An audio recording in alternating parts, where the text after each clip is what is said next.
Hello there, Spire Slayers, especially those who have now bought Slay the Spire 2.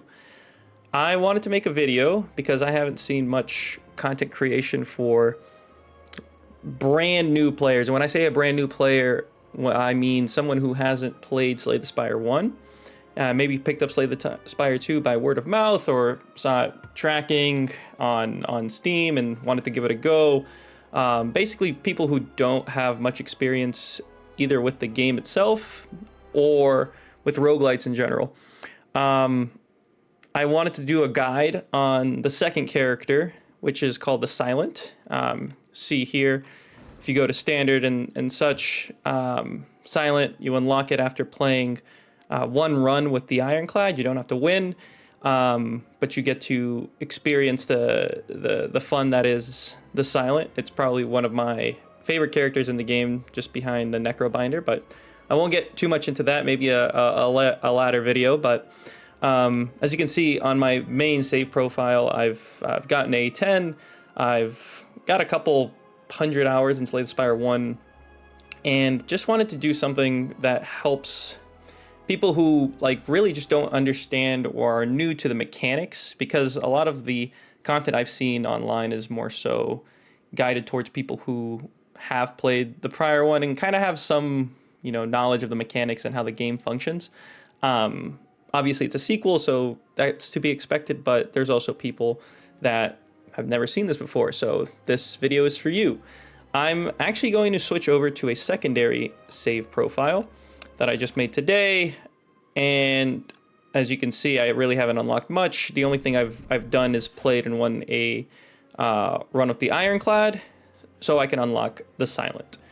When you run your first game with the Ironclad, like I said, it doesn't matter if you won or lost. You can just start a quick one, see how you feel, so you get the base mechanics down, I guess, just like how to play the cards, what an attack card is, what a skill card is. I'm actually going to go a bit more into detail on those during the run. What I'm basically going to do is go through an Ascension 0 run, which is the base difficulty, first time you launch the game and play it, and just explain my thought process and how to approach the game as someone who has experience, and then hopefully break it down for someone who doesn't. So we're going to click on Silent, and we're going to launch the game. One of the things you unlock alongside the Silent when you play Ironclad is Neow. Okay, let's go with that one. Neow is an ancient that kind of blesses your run at the beginning and gives you a choice of 3 boons that help you. In this instance, we're looking at a small capsule, which gives you a random relic, a lead paperweight, which lets you choose one of 2 colorless cards. Colorless cards being cards that any character can pick up.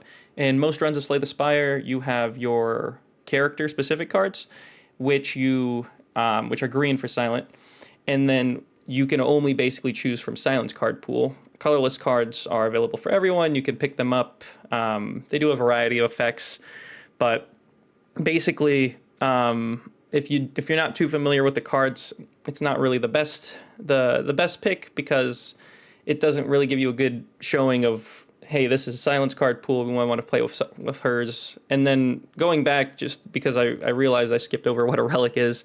Relics are kind of up here. They're like helpful little items that allow you to do certain things or interact with the game itself, or hallways, which are hallway fights, which are marked here with little monster icons, or sometimes even question marks, which are events, or sometimes even hallway fights.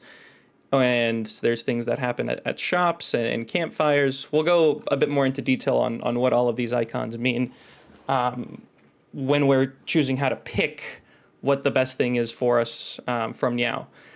But that's basically what a relic is. It makes a bit more sense once you actually get one, and I can also explain how to get one, but just think of it as something that helps your run. And then Leafy Poultice, transform one of your strikes and one of your defense, and you lose 10 max HP.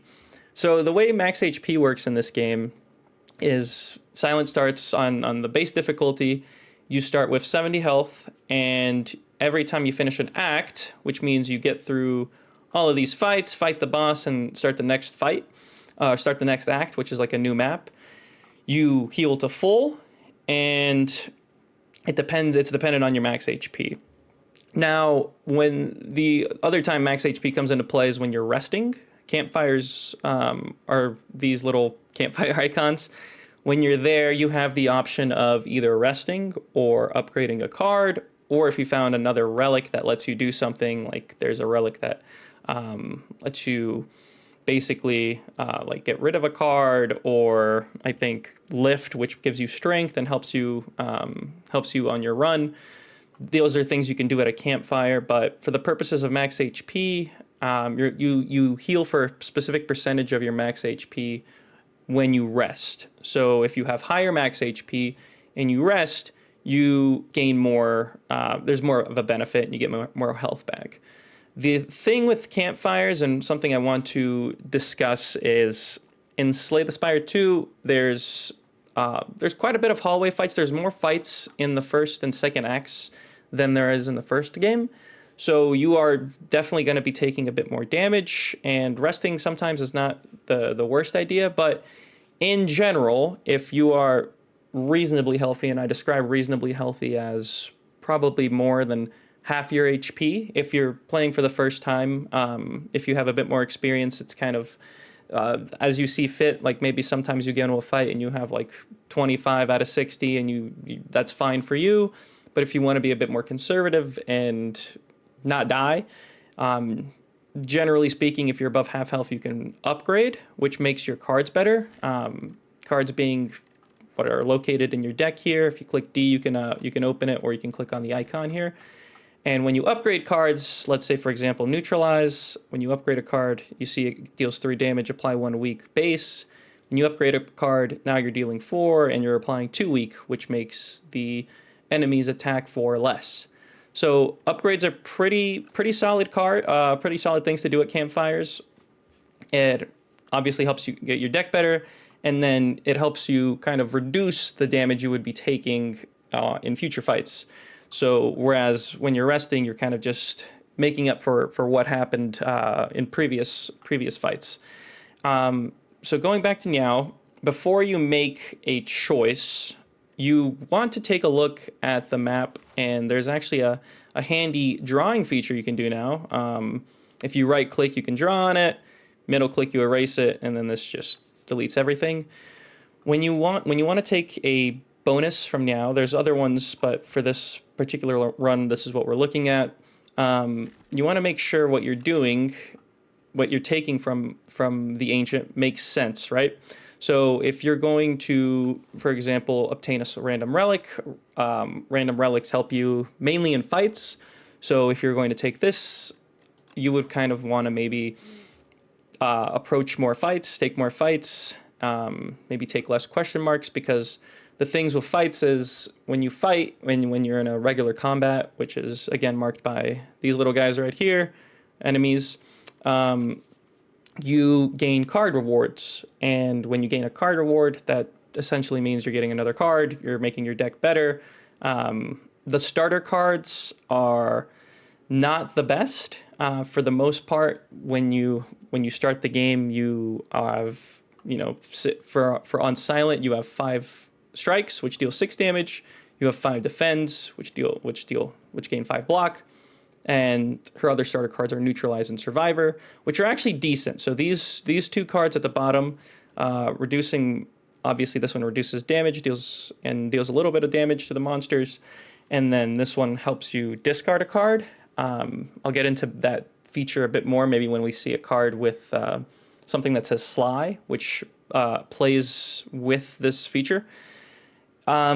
Aside from these 2 cards, this is something that you either want to get rid of or build on and play less, right? When you're playing your fights, obviously the first fight, you don't have anything else except this, so you have to use this. When you are fighting other fights, you're going to want to be using the strikes and defends less, because there's cards that do more. There's cards that, like, instead of doing 6 for 1 energy, maybe you're dealing 10 for 1 energy, or maybe you're dealing 8 to all enemies, versus this one, which just deals 6 to 1. So in terms of gameplay and in terms of, are these cards decent? Should I stick with them? The answer is no. You want to be either transforming them, which is one of the benefits we can get from Neow. As you can see at the bottom here, you transform one of your strikes and defends, which randomly gives you another card reward. Or you want to be removing them, which happens at shops. The first remove is about 75 gold, so quite a big chunk of your starter gold. But there's also events that remove them. And I believe there's, again, one thing that I believe came over from the first game is a relic that lets you remove cards from the campfire. Someone correct me in the comments if I'm incorrect there. But there's things that help you thin your deck and get your better cards in play. Especially with Silence Starter Relic, it allows you to draw 2 additional cards per turn, on the first turn. Which is important because your first turn is where you kind of want to have the biggest impact. You're not getting attacked immediately. You get to see what the enemy's doing. There's the first turn is generally the most important turn. You can get your high impact cards in play, high impact powers, which I'll discuss when we see one, if we see one.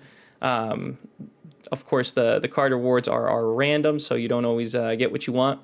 But again, when you're taking when you're looking at these and you're looking at the choices, look at what you're going to do. What are you going to get the most benefit out of your choice? Now, we're going to go ahead and take this Leafy Poultice. In my opinion, this is one of the best, probably the top 3 best boons that you can get from Neow at the beginning of your run, because while you are sacrificing 10 max HP, you, like I mentioned before, you heal back at the end of the act, and going from 70 to 60, in all actuality, is not the biggest deal, because Silent has good defensive options, so you're going to be taking less damage than, let's say, someone like Ironclad, which actually thrives on taking damage because the starter relic heals you back up, but helping you, getting rid of, again, a strike and a defend, probably the worst cards in the game, allows you to get a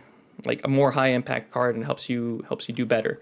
So, like I said, we're going to look at the map. We're going to see what we can do with the map, and basically what's the strongest way, what's the best way we can get a bit stronger, and how are we going to go ahead and do that.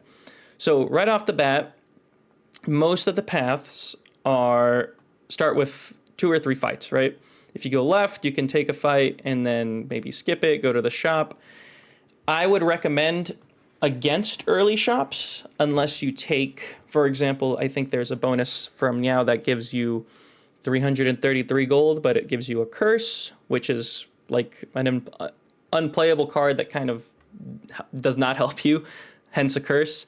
Or there's another one that just gives you 150 gold and no curse. So shops at the beginning of a run are helpful if you can utilize them to their max potential. In shops in Slay the Spire, cards and relics are on sale. I will show an example of a shop, probably not in this act because the pathing is not ideal for that, and I'll explain that basically. But a shop is good if you have more gold. They also show relics there. The relics are in the high 100s, low 200s to mid 200s, so can't really buy them unless you get like a bonus starter from Neow. So early shops, let's just cross out. We're not interested in that. We're not going to be able to use it to its full potential. If we can get through the first act, we can get a bit stronger in the second act, and we're going to do so by taking a bit more fights. Now, the fights, like I mentioned, they do give you more rewards, and then the rewards help you take more fights, get stronger. So it's like a snowball effect. Both sides here, like we can take the middle, take 3 fights and 2 question marks, which are events for the most part. You don't know exactly what you're getting, but the events are kind of just randomized things that happen, and they offer you a choice between 2 or more options that you can choose. And then but they can also sometimes be a fight. So maybe if you're a bit low on health and you want to go to a campfire, but there's a question mark behind it, like right here, let's say, do you gamble and take the fight? Do you gamble and take the known fights, or do you gamble and take, a potential fight? So that's something to keep in mind. I think the more question marks you take, the more likely you are to get a combat. I don't know the exact percentage wise. I think it was like a base 15% to 20% chance in the first game. I believe something similar in this game. So it's always a gamble. Like I mentioned, we're gonna try and steer away from the shop because we can get a good Neow bonus from the beginning, and then what we're gonna want to do is take the fights. And then let's say if we went this way, right?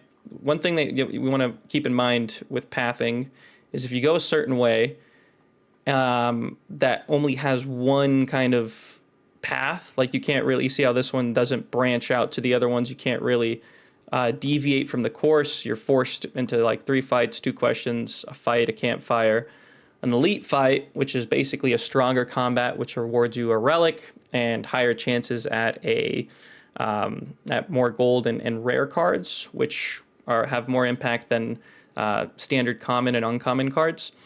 You are kind of forced to take them sometimes, but you don't have to be, right? This is one where I would strongly recommend against, because you are forced into this little narrow path. You have to take 3 elites.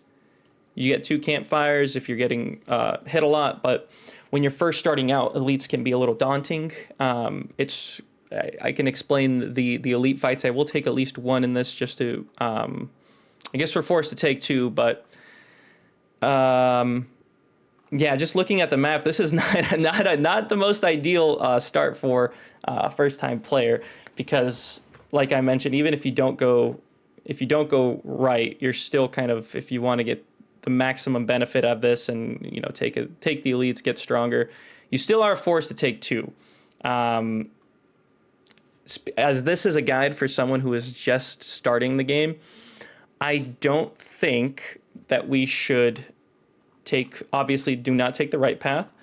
And I think we're going to go somewhere in the middle and probably avoid the elites, at least in this act. It's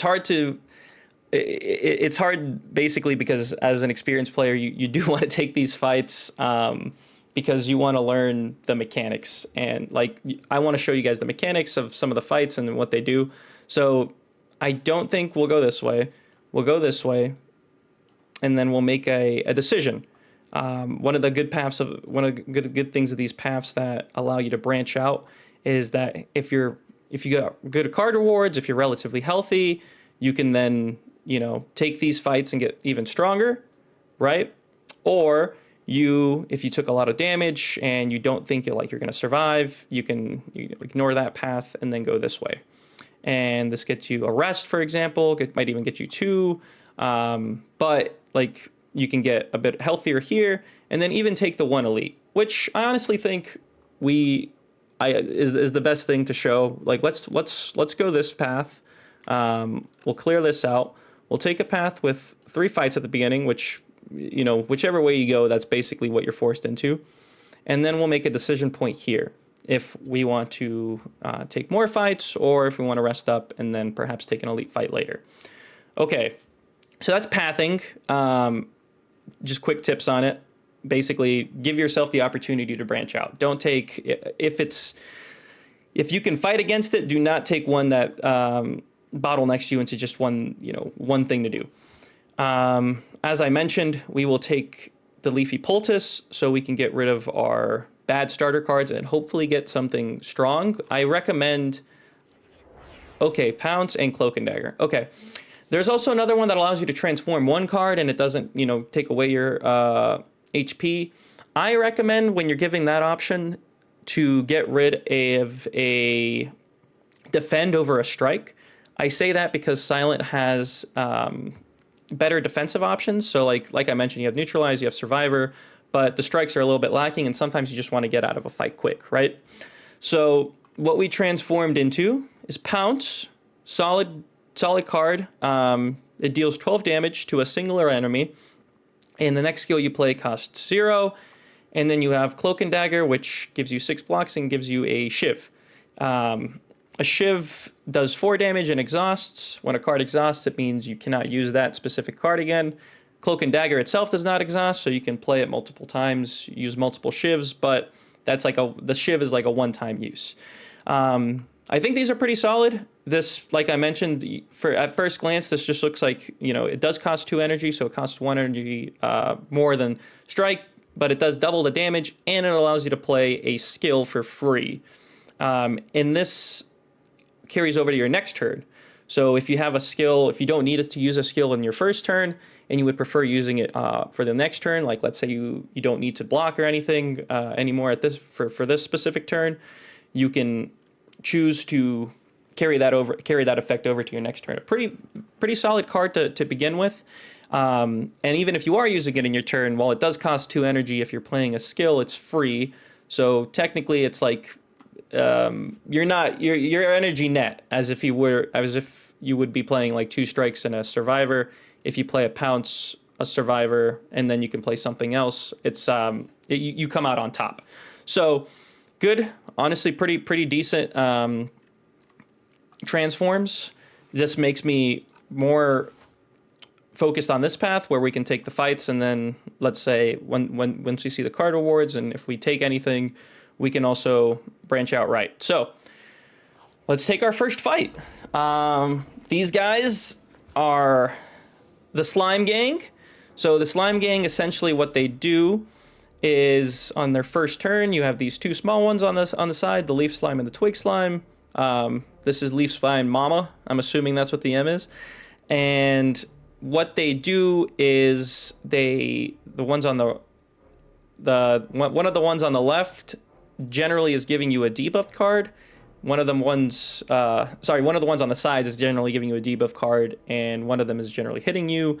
There's a chance for both of them to be hitting you, but they only hit for, as you can see, a 4, and I believe this one hits for 3. So not a lot of damage there.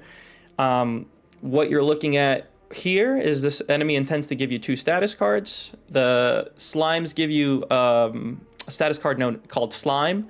It's a 1-cost card that stays in your deck unless you play it, and when you play it, it exhausts, similar to the Shiv. So it's gone, but it also lets you draw a card. So a bit of a benefit, not like the craziest thing in the world. It's not the worst status. There's definitely worse statuses, but that's what these little guys are going to give you. And then this big one in the middle gives you 2. So it gives you 2 slimes, and it dilutes your deck, right? So that's the negative thing about this, is that it dilutes your deck, and it doesn't allow you to play the cards you want to play, right? You want to play cards that damage. You don't want to play a card that does nothing but draw you a card, because again, unless you know exactly, you draw 5 cards every combat. Unless you know exactly, like if you have 7 cards and like another one of them's a slime, then you play it hoping for a defend or a survivor, and you draw a slime, you're going to be in hot water. So when you have 5 cards in your draw pile, you can see what your next turn is going to look like. That's something I recommend people and first-time players to do. Analyze what your next turn is going to be like, and that is, it's a bit easier when you can exactly decipher what it is. But when you have more cards than 5 that you're going to draw next turn, you have to basically play the odds, right? Like there's a 50% chance I draw this card or I don't, right?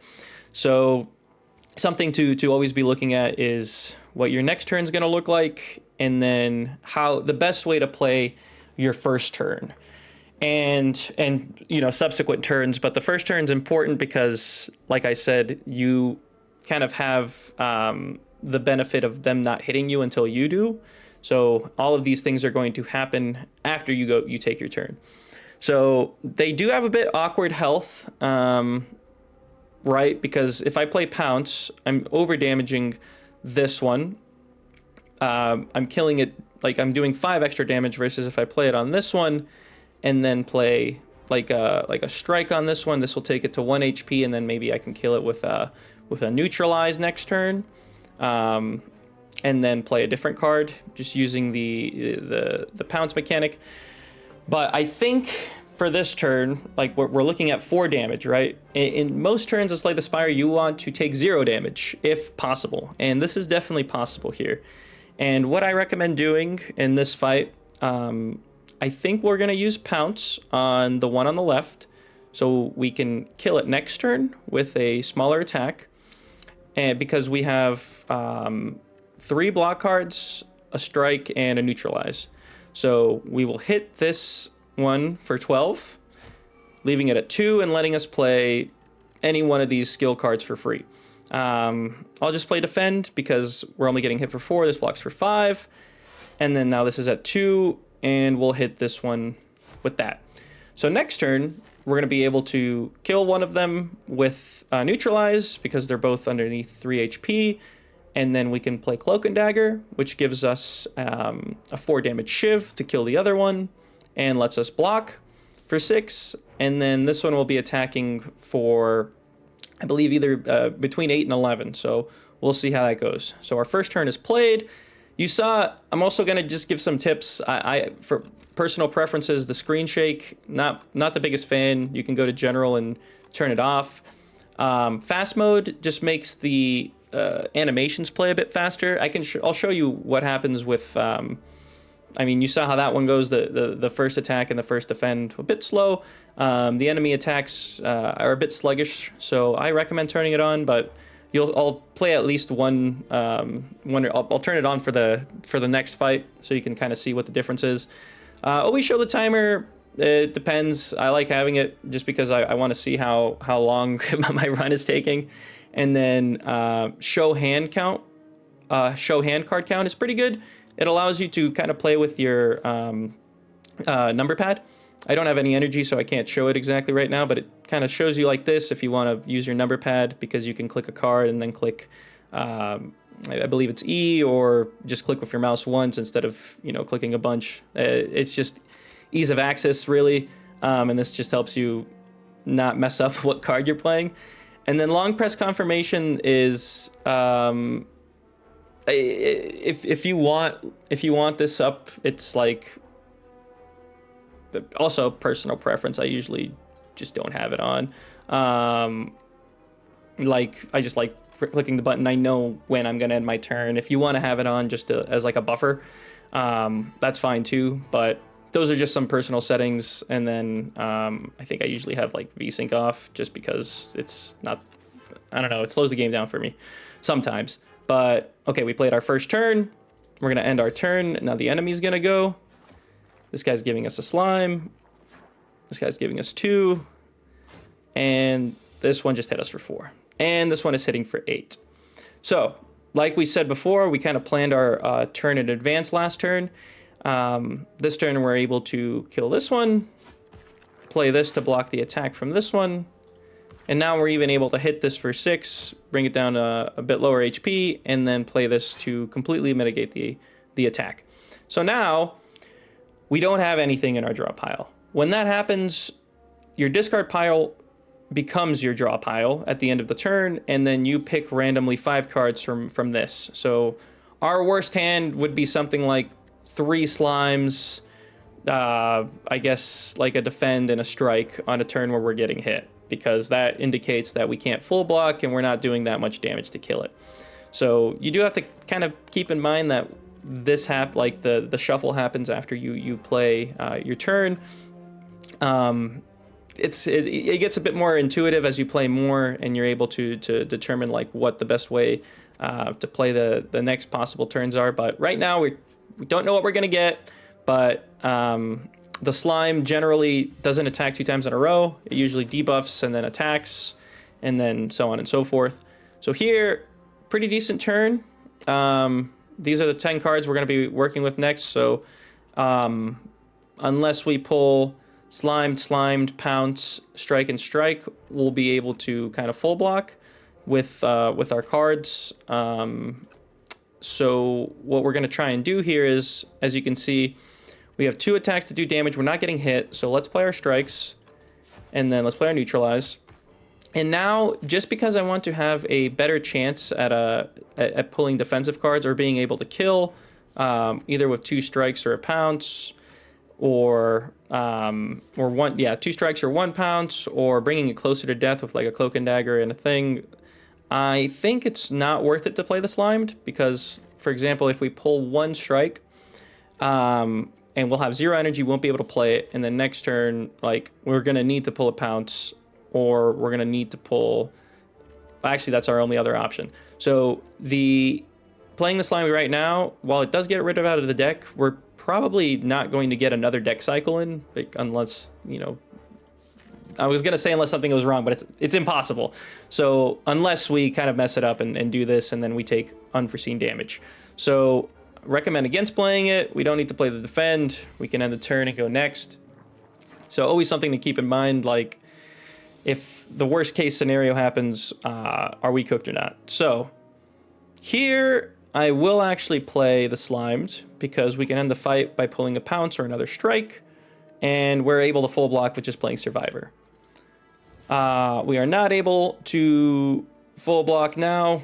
We're not able to kill it if we play like Cloak and Dagger and like Strike. It's going to be too little damage. So let's just play a Survivor and 1 strike, leaving it at 8 or 6, leaving us at full health. And now we just play Strike or Pounce. Let's go Pounce. Let's pounce on this guy. All right, so that's our first combat. We're full health. We get some money, and we get to pick a card. Now, something to keep in mind is you don't always want a card. You don't always want to pick a card, especially at the beginning of depending on what you took from Neow, and if you need damage or if you're like lacking defense. It's not always wise to pick a card that doesn't get you to what you need to be doing. At the beginning of the game, you want to be able to do damage, put out some damage, so you can take these fights, they end them a little bit easier, and then perhaps even take an elite fight. So what we're going to want to do is assess these cards. So what we have here is Piercing Wail. All enemies lose 6 strength this turn and then exhaust, so it's a one-time use card.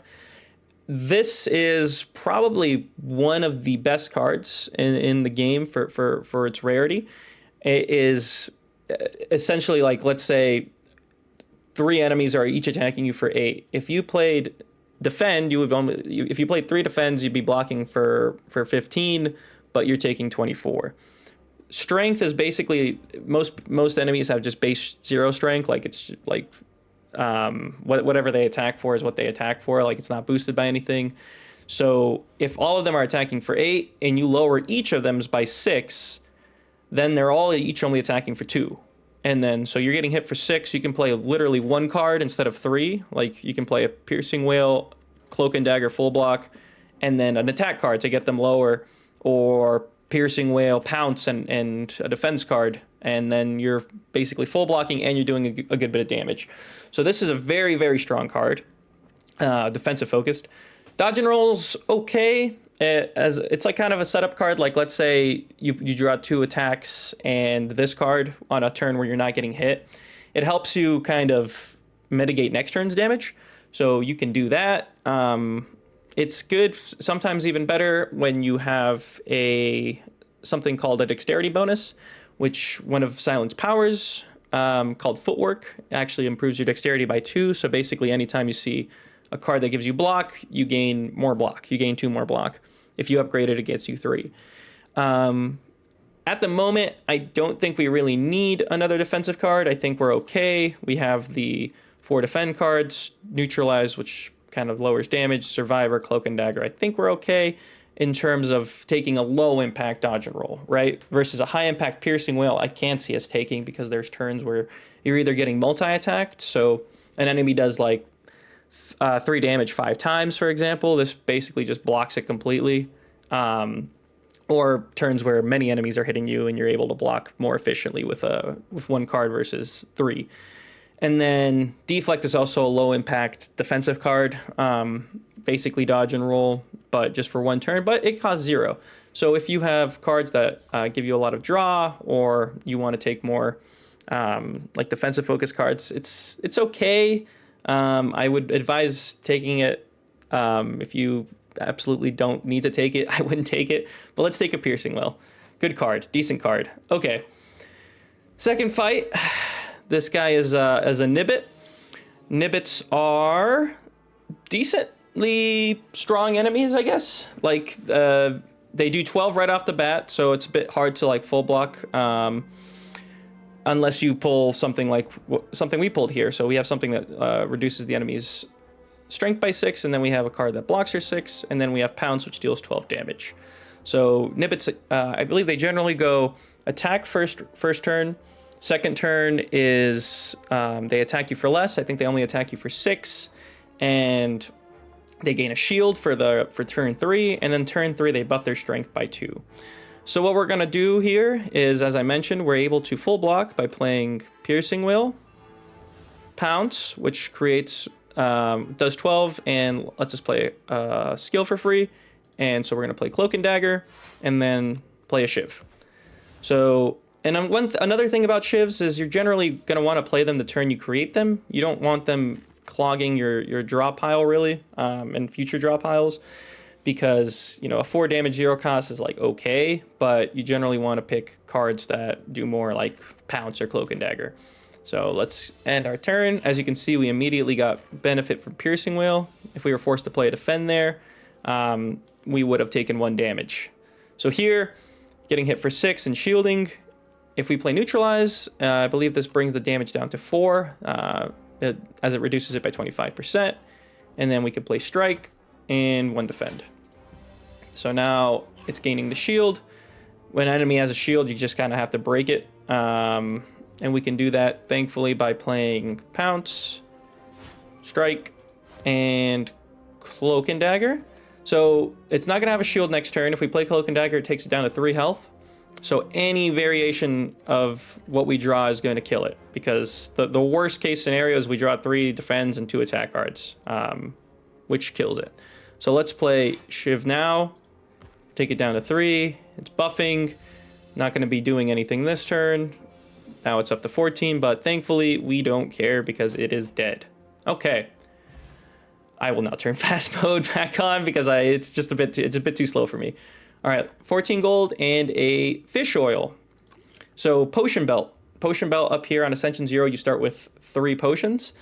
And potions are just kind of like relics, but relics are always around, unless it's something like this where it says upon pickup, where it just does something when you get it. Relics are basically always there, can always be helpful. Potion belts are one-time uses, and they help you in fights where maybe you just need a little bit of help. Like fish oil, for example, gain 1 strength, 1 dexterity, lets you block a bit better, lets you hit a bit better. It's decent for longer fights where you're going to need to do a bit more damage and block for a bit more, especially like bosses or elites. It's a decent potion. Don't be scared to use your potions. Sometimes hoarder mentality, it's not like Skyrim where you need like 55 potions of ultimate healing at any given point. Having 1 fish oil to help you, especially even if you're worried about a regular fight. If you can mitigate damage and end the fight faster, that's always in your benefit. So don't be afraid to use your potions, especially since you get 3 slots. It's just a helpful thing that allows you to finish fights better. And then as we get more potions, I'll explain them as we go. Okay, so now we have our first Sly card. Sly, if this card is discarded from your hand before the end of your turn, play it for free. So we currently only have 1 card that interacts with Sly, which is Survivor. It discards a card. So let's say if we discarded Untouchable, we would gain 9 block. Pretty decent amount of block, to be honest, especially considering you don't have to play it for 2 energy. You can play it for free. And then Tactician, you gain energy for it. I love the Sly mechanic. It's it's really strong. It's probably one of the strongest things you can do with this character, but it does require support, right? So right now, if I took an Untouchable, I would need to pull a Survivor, and I'm not always going to have that card, right? Same thing with Tactician. I would like to play Tactician and get another energy for free. I'm not always going to be able to do that because I only have 1 card that benefits from it. But as you can see here, 2 out of 3 of our cards are Sly. You're going to run into Sly cards pretty often in your silent runs. So you want to take something that benefits that and helps you kind of do that engine. And engines it helps you do things in your fights. So when you have an engine going, you can draw cards, you can gain block, you can see what progress towards your draw pile, you can end the fights faster. Right now we don't have an engine, right? We have cards that do things, and we play them, right? Like when you have an engine, it depends. It just basically gets you to an endpoint faster. So with prepared, which is a decent card, it lets you draw one card, discard one card. So if you have, like, for example, you need one more strike and it's in your draw pile, and you know it's in your draw pile because you only have one card left to end a fight, or you have to play defend, right? But still take damage. Prepared lets you get rid of that defend and draw a strike and play it and end the fight. It lets you see one card further into your draw pile. It lets you kind of make your next hand a bit better if you think it's not going to be as strong as if you didn't play it. And the most important part is it starts allowing us to take slide cards more efficiently. And then if you right click on a card, you can actually bring it up higher and see the upgrade. Prepare Plus draws you 2 cards and discards 2 cards. So you can actually get even more bang for your buck, because there's cards that, see, this one blocks, this one gains energy, there's cards that attack. If you discard them, there's cards that poison the enemy, which we'll take a poison card, and I'll at least explain the mechanic once we see one. Cards that draw you cards if you discard them. So decent card for starting your engine, especially now. I mean, we're okay on damage, not the best. Like, I would prefer the next card needs to be an attack card. I don't think we can take any more defensive cards or cards that don't help with damage. So let's take a prepared so we can take cards that Sly later in the future. So let's go here. And we're playing against a Fuzzy Wormcrawler. He's got a little bit of a Donald Trump haircut going on here. So he's only hitting for 4. I played a Cloak and Dagger so we can full block it, and then we can just play all our attack cards. And then next turn, I don't believe the enemy attacks on the second turn. I believe it buffs, gets a little stronger. So perfect example of prepared being good. So prepared allows us to do another attack, and we either get neutralize or pounce. I would prefer getting pounce here because it'll allow me to play a skill for free next turn. And if I get neutralize, it is actually kind of a hindrance towards me, because I would rather it be weakened on a turn where it's attacking me versus a turn where it's not. Do we gamble? So that's a thing, right? This is an important thing to keep in note. Sometimes you're gambling, right? Like, it's a 50-50 chance at this point, and it could be really good or it could be not so good. Both of these cards will also show up in my next whichever card I don't get, like where I do get, will also show up in my next draw pile. So I can potentially get neutralize again. I can potentially get pounce again. I think it's worth the gamble because of that. If I had like 7 cards, or if I didn't know that my draw pile was going to be reset, maybe I wouldn't do that. But we low rolled, we got neutralize. That's okay. We'll be able to play pounce next turn, hopefully. Yes, perfect. So pounce does 12. We can play defend for free and drop this guy's attack by 6. So now only hitting for 5. And we're okay. We took no damage, and we can actually neutralize here. So we're only getting hit for 8. Let's play 2 defends. Again, just mitigating damage. Don't need to take unnecessary chip in fights where it's not that important. And let's try to kill on this turn. Oh, we got a little bit unlucky, but that's fine. We should be okay. Perfect. Okay, like I said, we're going to see another card reward. Hopefully it's an attack one. Okay, perfect. So we have 3 cards. Bouncing Flask is not necessarily an attack, but it does apply 3 poison to a random enemy 3 times. Poison creatures lose HP at the start of their turn. Each turn, poison is reduced by 1. So the first time you play it, the enemy will take 9 damage at the start of their turn, and then they'll act. They'll do whatever whatever they're doing, and then they will lower it to 8, and then they're going to take 8 next turn, so on and so forth. Pretty decent card. The energy is a bit high, but we do have pounce. So if we pull a turn where we can play pounce and bouncing flask on the same turn, that's pretty good. That's a very nice energy gain there. We have Flick Flack, which is a card that slides and deals 7 damage to all enemies. So works with Survivor and now also works with Prepared. Then we have Sucker Punch. It deals 8 damage, applies 1 weak. Sucker Punch, out of these cards, I would consider taking the least because I already have a card that does that applies weak, and it costs 0. So Sucker Punch, the problem with Sucker Punch is it costs 1. So when you're playing it, you're not playing another card that maybe does a bit more. 8 damage is okay.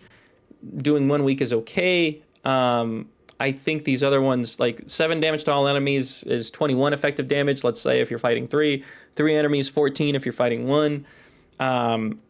Bouncing Flask is 9, plus 8, plus 7, like so on and so forth. For our purposes, I do think both of these cards are very good. I think if you're going to pick a card, you need to pick one of these two.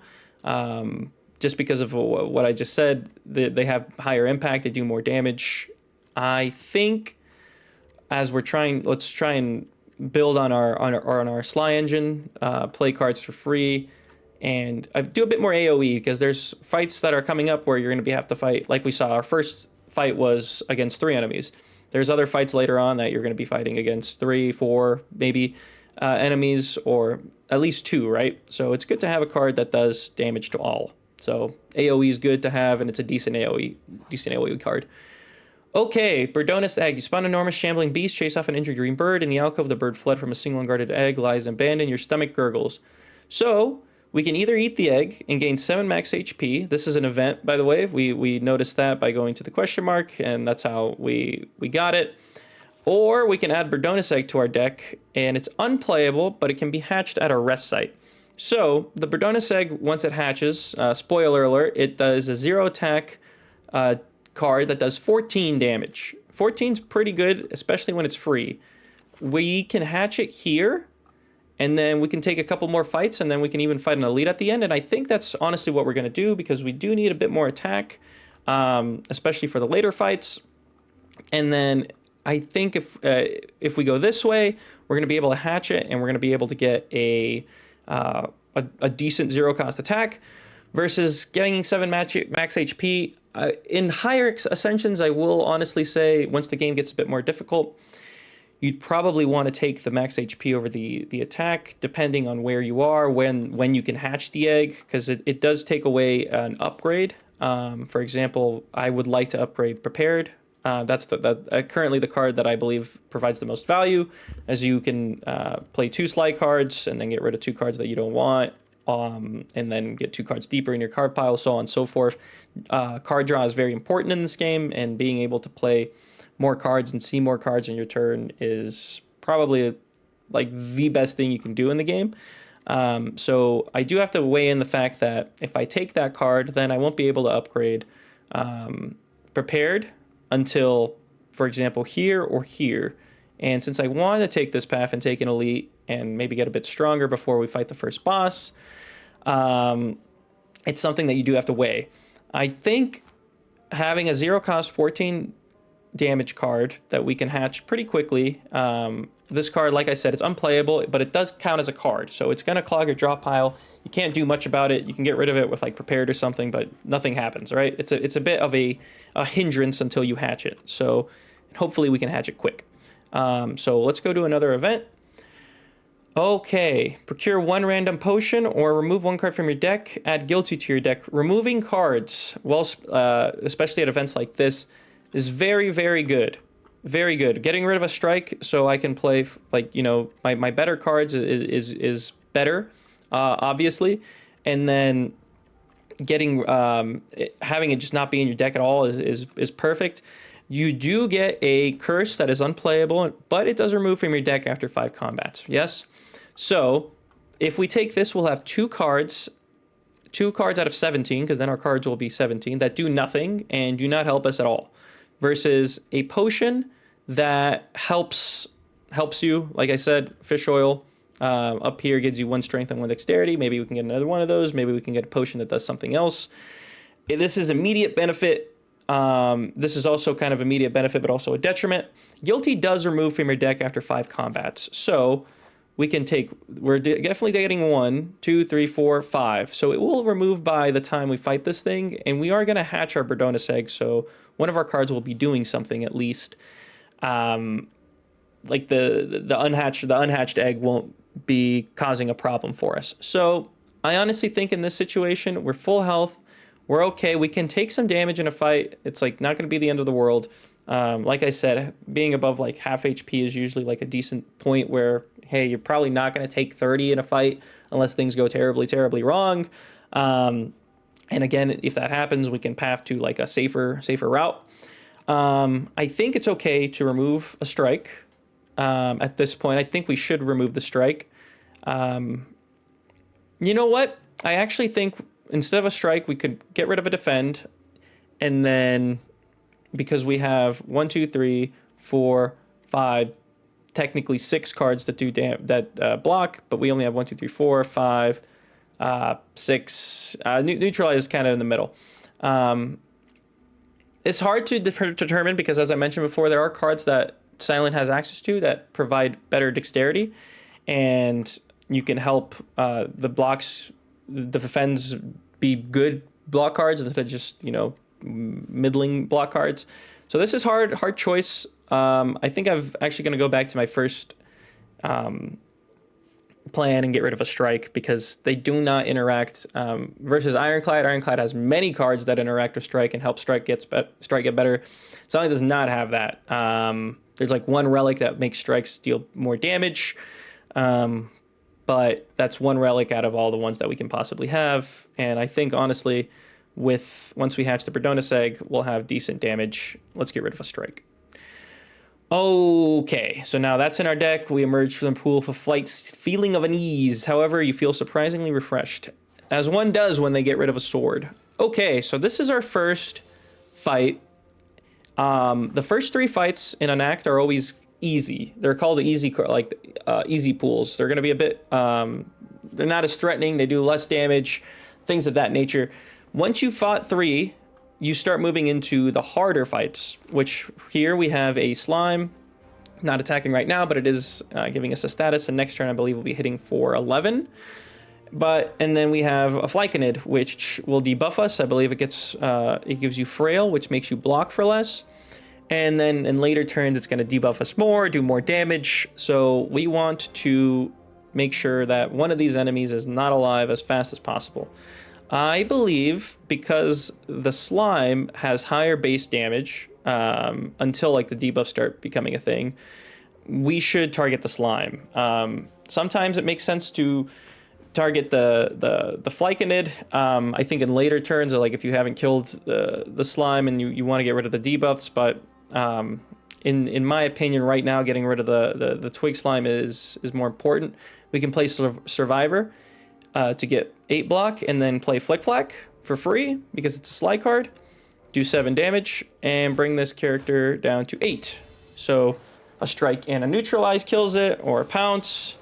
Perfect. So let's see what we're working with next turn. We can play neutralize, cloak and dagger, defend. That's good because we're going to be getting debuffed, and I think we're going to be vulnerable. Right now, our blocks do less. We don't even have a block card right now because we picked these 2 cards. So all we can really do is attack, and I think that's the right move because next turn we'll be able to play one of these for free because of Pounce's mechanic. This one will be dead. This one will have 34 health. We won't play prepared. So now we're getting hit for 16, but we can play neutralize, get hit for 12 instead. Play cloak and dagger. Gain 3. We will be still getting hit for 2. I think we should not play the slimed. I know we can play the slimed, but I don't think it's the right thing to do because we can get a strike that won't be able to be played. We can get a flick flack, won't be able to played. You know, the benefit is getting one of these, but that's 2 cards out of 12, so let's not. We're going to take 2 damage, not much. That's what we call chip damage. It does a little bit of damage, like it hurts a bit, but it's nothing crazy. Here, we're getting hit for 12. We can block for 6, so let's go ahead and play Pounce so we can play Piercing Well for free. And it actually, as you saw there, it it was hitting for 12. We dropped its strength by 6, so you would think we're getting hit for 6, but we're actually vulnerable. So we received 50% more damage from attacks for 1 turn. So it was hitting for more than it normally would have. That's why this brought it down not to 6, but to 3. So pretty good. We're going to take another 3 damage. We've thus far only taken 5 damage in this fight. And we can most likely end the turn. Here I would play prepared, right? Because we can either end the turn, we can end the fight by drawing a strike, or if we get the survivor, we can play survivor and then defend, and then we can have full block. But we brought strike and we killed. Perfect. Got 16 gold dexterity potion. You gain 2 dexterity for the fight, so like fish oil, but no strength and more block. So if you need to block more, pretty good potion. Okay, now we have a decision here. We have a poison stab, which does 6 damage, applies 3 poison, so I think it does effective like 11 or 12 damage, like when you play it one time, like over the course of like 3 turns. We have Dagger Throw, which deals 9 damage, draws 1 card, and discards 1 card, so playing into our Sly build a bit more. Then we have Calculated Gamble, which discards your entire hand, and then you draw that many hand cards and exhausts. At the moment, because we are a little bit lacking for damage, I think we would like to have another damage card, especially one that interacts with Sly. I think we take Dagger Throw. Calculated Gamble, in general, is a better card, because it lets you basically, hey, these cards are all trash. I don't want this. I want something better. It lets you do that. The upgraded version actually retains. Retain just means it stays in your hand even after the turn ends, and then you're able to pick a turn where it's going to have maximum impact. So let's actually take a Dagger Throw. Good card. I would rather see it later. I would rather pick it later because we still want to be able to do some more damage in these upcoming fights. Okay, so now we're at a crossroads, right? We can go this way, or, oh man, I messed up. Okay, we can go this way, right? This way I would recommend against at this point because we want to hatch our Bardurna's Egg as soon as possible, so it actually helps us in our combats. And if you go this way, you have to fight an enemy, an elite. You do get a relic, but then you have to fight another elite. Who knows what's happening here? Could be another fight. And then you have, at minimum, 3 more combats. So, like I said, kind of a difficult path, especially since we can't, like, if we take damage, we're stuck on that path. We can't, like, go to a campfire. So let's go this way. And it's a fight. So this is not the greatest turn 1. And you will have turns like this, right? I was able to play Neutralize. And I drew a bunch of my defend cards when I don't need it. I still have a couple left. I do have a Flick Flack, which we'll play for free if I draw, like, Prepared Dagger Throw. Can't do much there, right? Let's end our turn.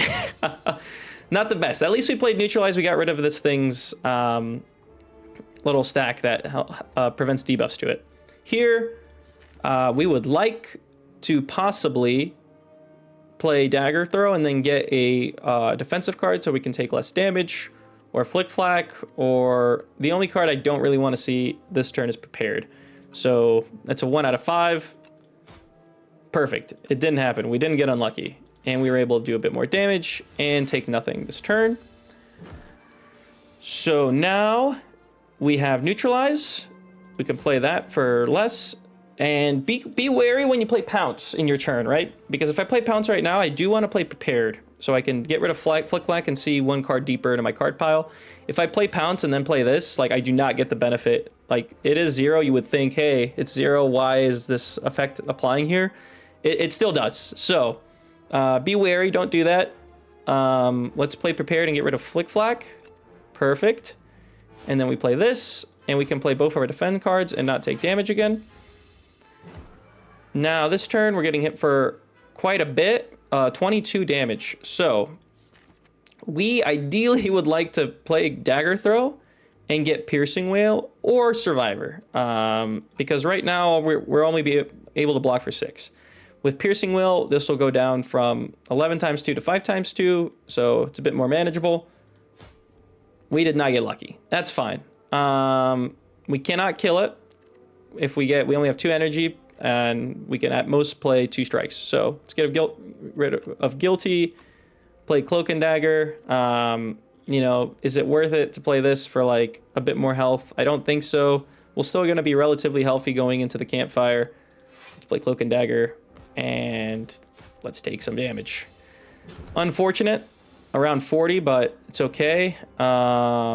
Again, not the best draw, but at least we didn't take any damage. Next turn, hopefully we can play 2 attack cards and kill it. And yep, just need the 1. Perfect. So, bit of an unfortunate draw. Happens. It's not the end of the world. I think we can take our first power. Okay, so here we go. We have footwork. We gain 2 dexterity. Like I was saying earlier, like we got rid of the strike because now we can benefit more from dexterity from these cards. So that's a pretty decent pickup. It upgrades to 3. Or we can take Predator next turn, deal 15 damage next turn, draw 2 cards, or when upgraded, deal 20 next turn, draw 2. Not bad. It's a pretty decent card. We already have Pounce. It does 12, lets you play a card for free. If I didn't have Pounce, I'd kind of be more inclined to take Predator, but I think we can take a Footwork here and make our blocks block more. In here, we can rest. 30% of our max HP gets us 18, so we'll be closer to our max there. We can Smith, but I think we're going to Hatch. Get a Brodonus Egg. Another reason I didn't take Predator, because we're getting a card that does 14 and doesn't require as much kind of energy up front. Here is a treasure chest. Each one, like whatever path you take, you're gonna get a treasure chest. It's a relic. Let's see what we get.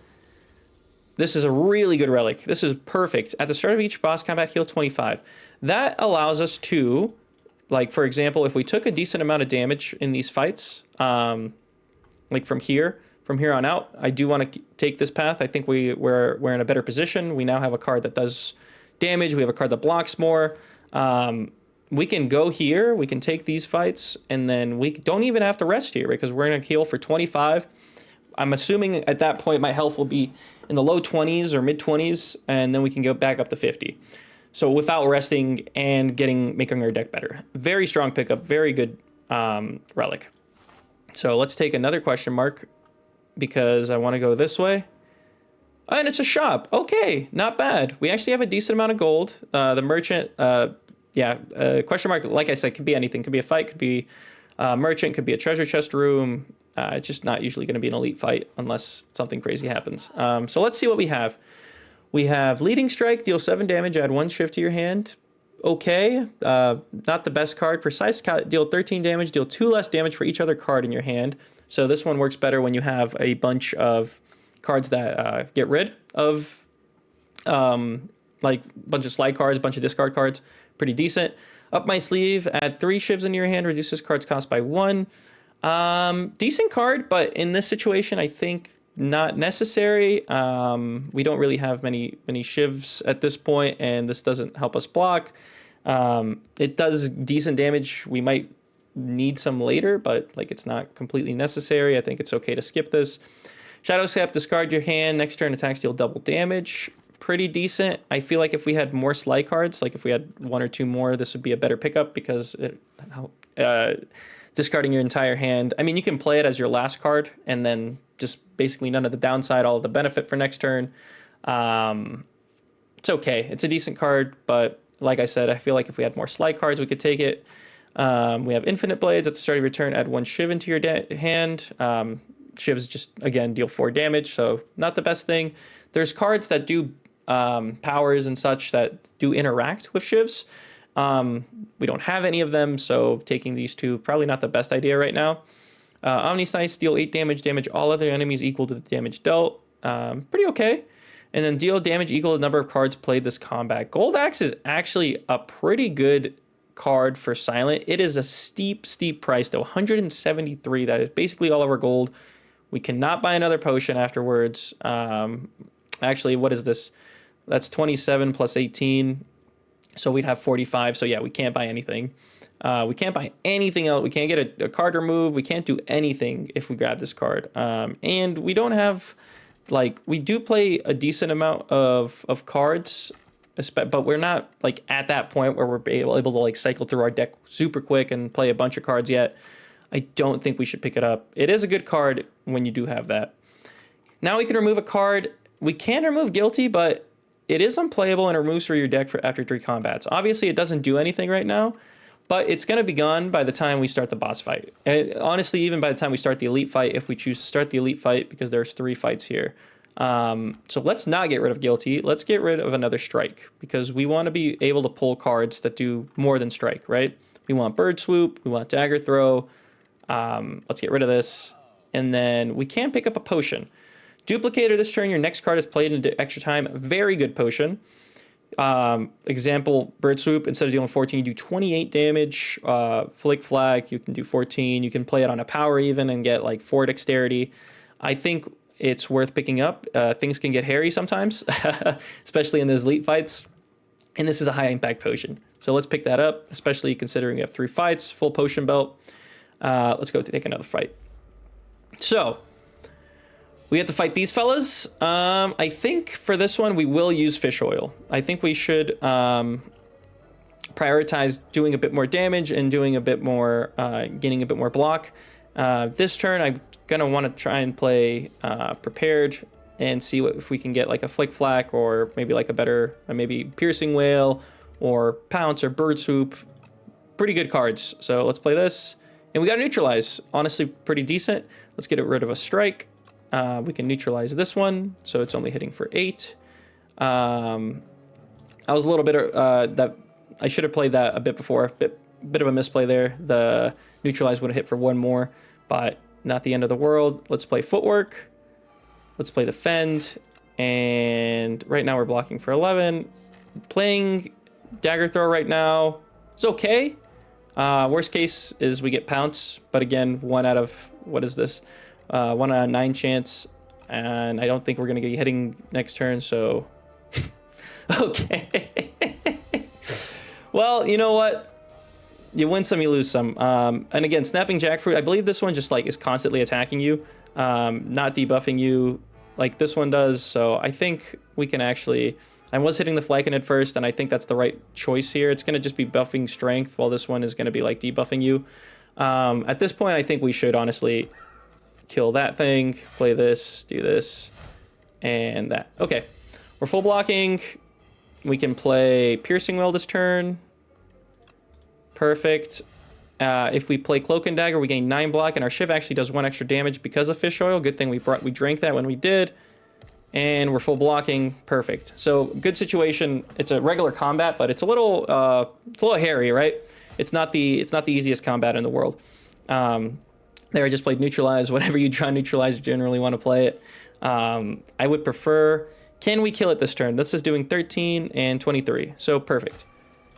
Very good potion. Our potion chance is also high, so basically potion chance... I think the last potion we got was like this fight that we didn't buy. Like, potions you buy don't play into this, but every time you get a potion, like your potion chance like resets, and you start with like a base... I think in the first game it was like 30% chance. You get a 30% chance to fight to get a potion in your next card reward when you're fighting, your next combat reward when you're fighting, and then it goes up for every, I think, 5% every time you don't get one. So now I think like if we were at 30% here, we fought someone here, it's 35. Now it's 40. So 45% chance, pretty decent. So that's why I used it. Also, like I knew my potion chance was going to be a bit higher in that fight, so Pinpoint's actually a really good card. Pinpoint's pretty decent. Deal 17 damage, costs 1 less for each skill played, and especially with cards like Prepared, which is, you know, Prepared is free. You're gonna want to block, so you're already playing cards that help you block, especially with like Footwork. Pinpoint doing 17 damage and costing 1 less for each one that you play, and then upgrading to 22. Very decent attack card, and I think we should take it because it could end up being free and do solid work for us. Flechettes deal 5 damage for each skill in your hand. Also a decent card. You know, we have 1, 2, 3, 4, 5, 6, 7, 8. 8 skills. One of them does exhaust. So it's okay. It's okay in decks that have a bit more skills, I think. I think we're right now we're just trying to get a bit stronger so we can kill the enemies a bit faster. Flechette's decent pick. Like, if Pinpoint wasn't being offered, I think I would take it. And then Dagger Spray deals 4 damage to all enemies twice. We already kind of have an AoE card, and it interacts with Prepared, Dagger Throw, Survival, versus this one doesn't interact with anything. It does do 1 damage more, but it costs an energy to play. So let's take Pinpoint. I think it's a decent pickup. Let's go to our next fight. Okay, this one's a bit hard because there's 3 of them and they're all hitting you, right? I think this one is always basically hitting for 5 and blocking. This one hits you for like 11 each time, and then Crossbow Raider hits for what's the word? I think Crossbow Raider hits for a low amount and then like a high amount. So what we want to do here is maximize our survivability. So let's get Footwork, and then since this one's hitting for like 11 each turn, I think it's a good idea to do damage to this one. If like, we're gonna play Footwork, right? Gonna gain 2 dexterity. We're gonna block for 10. We're gonna play Flick Flack by discarding it. We're gonna do 7, bring it to 15, and then we're also gonna play Neutralize on it, so we can kill it with either Pinpoint or like Bird Swoop or anything really. So I think that's a decent turn. Again, we're just gonna try and minimize our damage. So Footwork, Survivor on Flick Flack, plays for free. We're blocking for 13. So now I can play Defend and not take any damage, or I can play a Strike and get this one to like 6, right? And then that way I can play a Strike and kill it, or I can play like a Dagger Throw and kill it, Bird Swoop and kill it. I think in this situation where you have to kill them as fast as possible, right, before they start getting stronger and hitting you for more damage than you can potentially deal with, especially since I have cards that will help me kill the other ones a bit faster. I think it is okay to take 3 here and do a bit more damage to the Assassin Raider. And then we are going to take 3, like I mentioned. But it helps in a situation now like we're doing. Let's see how much this one's hitting for. It's hitting for 14. So we can play this and then Shiv. And then if we play Piercing Wail, this is actually going to go... yeah, if we play Piercing Wail, they're all going to lose 6 strength. And then we can play Pinpoint on this one and kill it. This one's going to have 2 health. This one's going to be hitting for 5. This one's going to be hitting for nothing. And this one's going to be dead. So Piercing Wail... and then Pinpoint, and that's why we picked it up. Helped the slot there. So now we can kill this one, gain some strength. What is our card? We have a Dagger Throw. Okay. So ideally, yeah, let's play Prepared. Let's get a Dagger Throw in. This is just gonna do 14. And then we can play Pounce on this one and Dagger Throw on this one, and they're dead. So 3 damage fight, pretty decent. And now we have these card rewards. We have Precise Cut. We saw it a bit earlier. It deals 13 damage, deals 2 less damage for each other card in your hand. It's decent, but we have enough attack cards, I think, at this point. It's a good thing to have like a decent balance of attack cards and defensive cards. And we're actually offered a Backflip, which will... gains us 5 blocks and draws 2 cards, which allows us to, like, the combo's good with Pinpoint. Like if you didn't draw Pinpoint but you played like Backflip, you were going to be able to take play it for 2 energy or even 1 energy if you played another defensive card before that. It combos with just getting like better cards you want, and like you're going to draw Neutralize in your next hand. This allows you to draw it now and mitigate damage that turn. Backflip's good. Anticipate is decent. It gains you 3 dexterity this turn, but we already have a Footwork, and Footwork is decent on its own. I don't think we need to take an Anticipate. It doesn't help us draw cards. It doesn't help us do more damage. I think we take a Backflip in this situation. And now let's go to the last combat that before our, Guilty is gone. It's going to be removed after this combat. We're looking at a deck where we can play basically Neutralize on this one. We can play Pounce. I only played Neutralize on this one because I wanted to be hitting for 4 instead of 5, or instead of 6, because that way I can just play Defend and don't have to use Piercing Wail. But I do want to kill this one first because it's buffing its damage, so it's going to be lethal faster than this one. And now we can play defend, full block, and play flick flack, do some damage to all of them. So decent turn. Getting hit for 14 here. So let's play footwork. Let's play bird swoop and backflip. Perfect. And now we pulled a dagger throw, so we can actually kill it. And then hopefully we don't pull pinpoint, right? Because that's going to be not so good for us. But if we pull anything else, it should be fine. Perfect. Okay, nice. That one's dead. We don't have to worry about it anymore. This one's hitting for 14. Perfect. We can play prepared and flick flack. We can do a neutralize. And we will take 3 again, but that's fine. Because, again, not the end of the world. And we're going to be... Oh, never mind. I did my math incorrectly. So, full kill. We got rid of guilty. We got card rewards. We didn't take any damage. Very good fight. Okay. We're offered our first rare card. Grand Finale. Can only be played if there are no cards in your drop pile. Deal 50 damage to all enemies. Hard card to use. It's very good on its upside. We don't really have anything that allows us to retain the card. There's a card called Well-Laid Plans. It's a power. Lets you retain 1 card or 2 cards if you upgrade it. And I would honestly recommend taking it. Like, this is a really good card. Like, this can be your only soul damage card for, like, the whole fight, if you have it.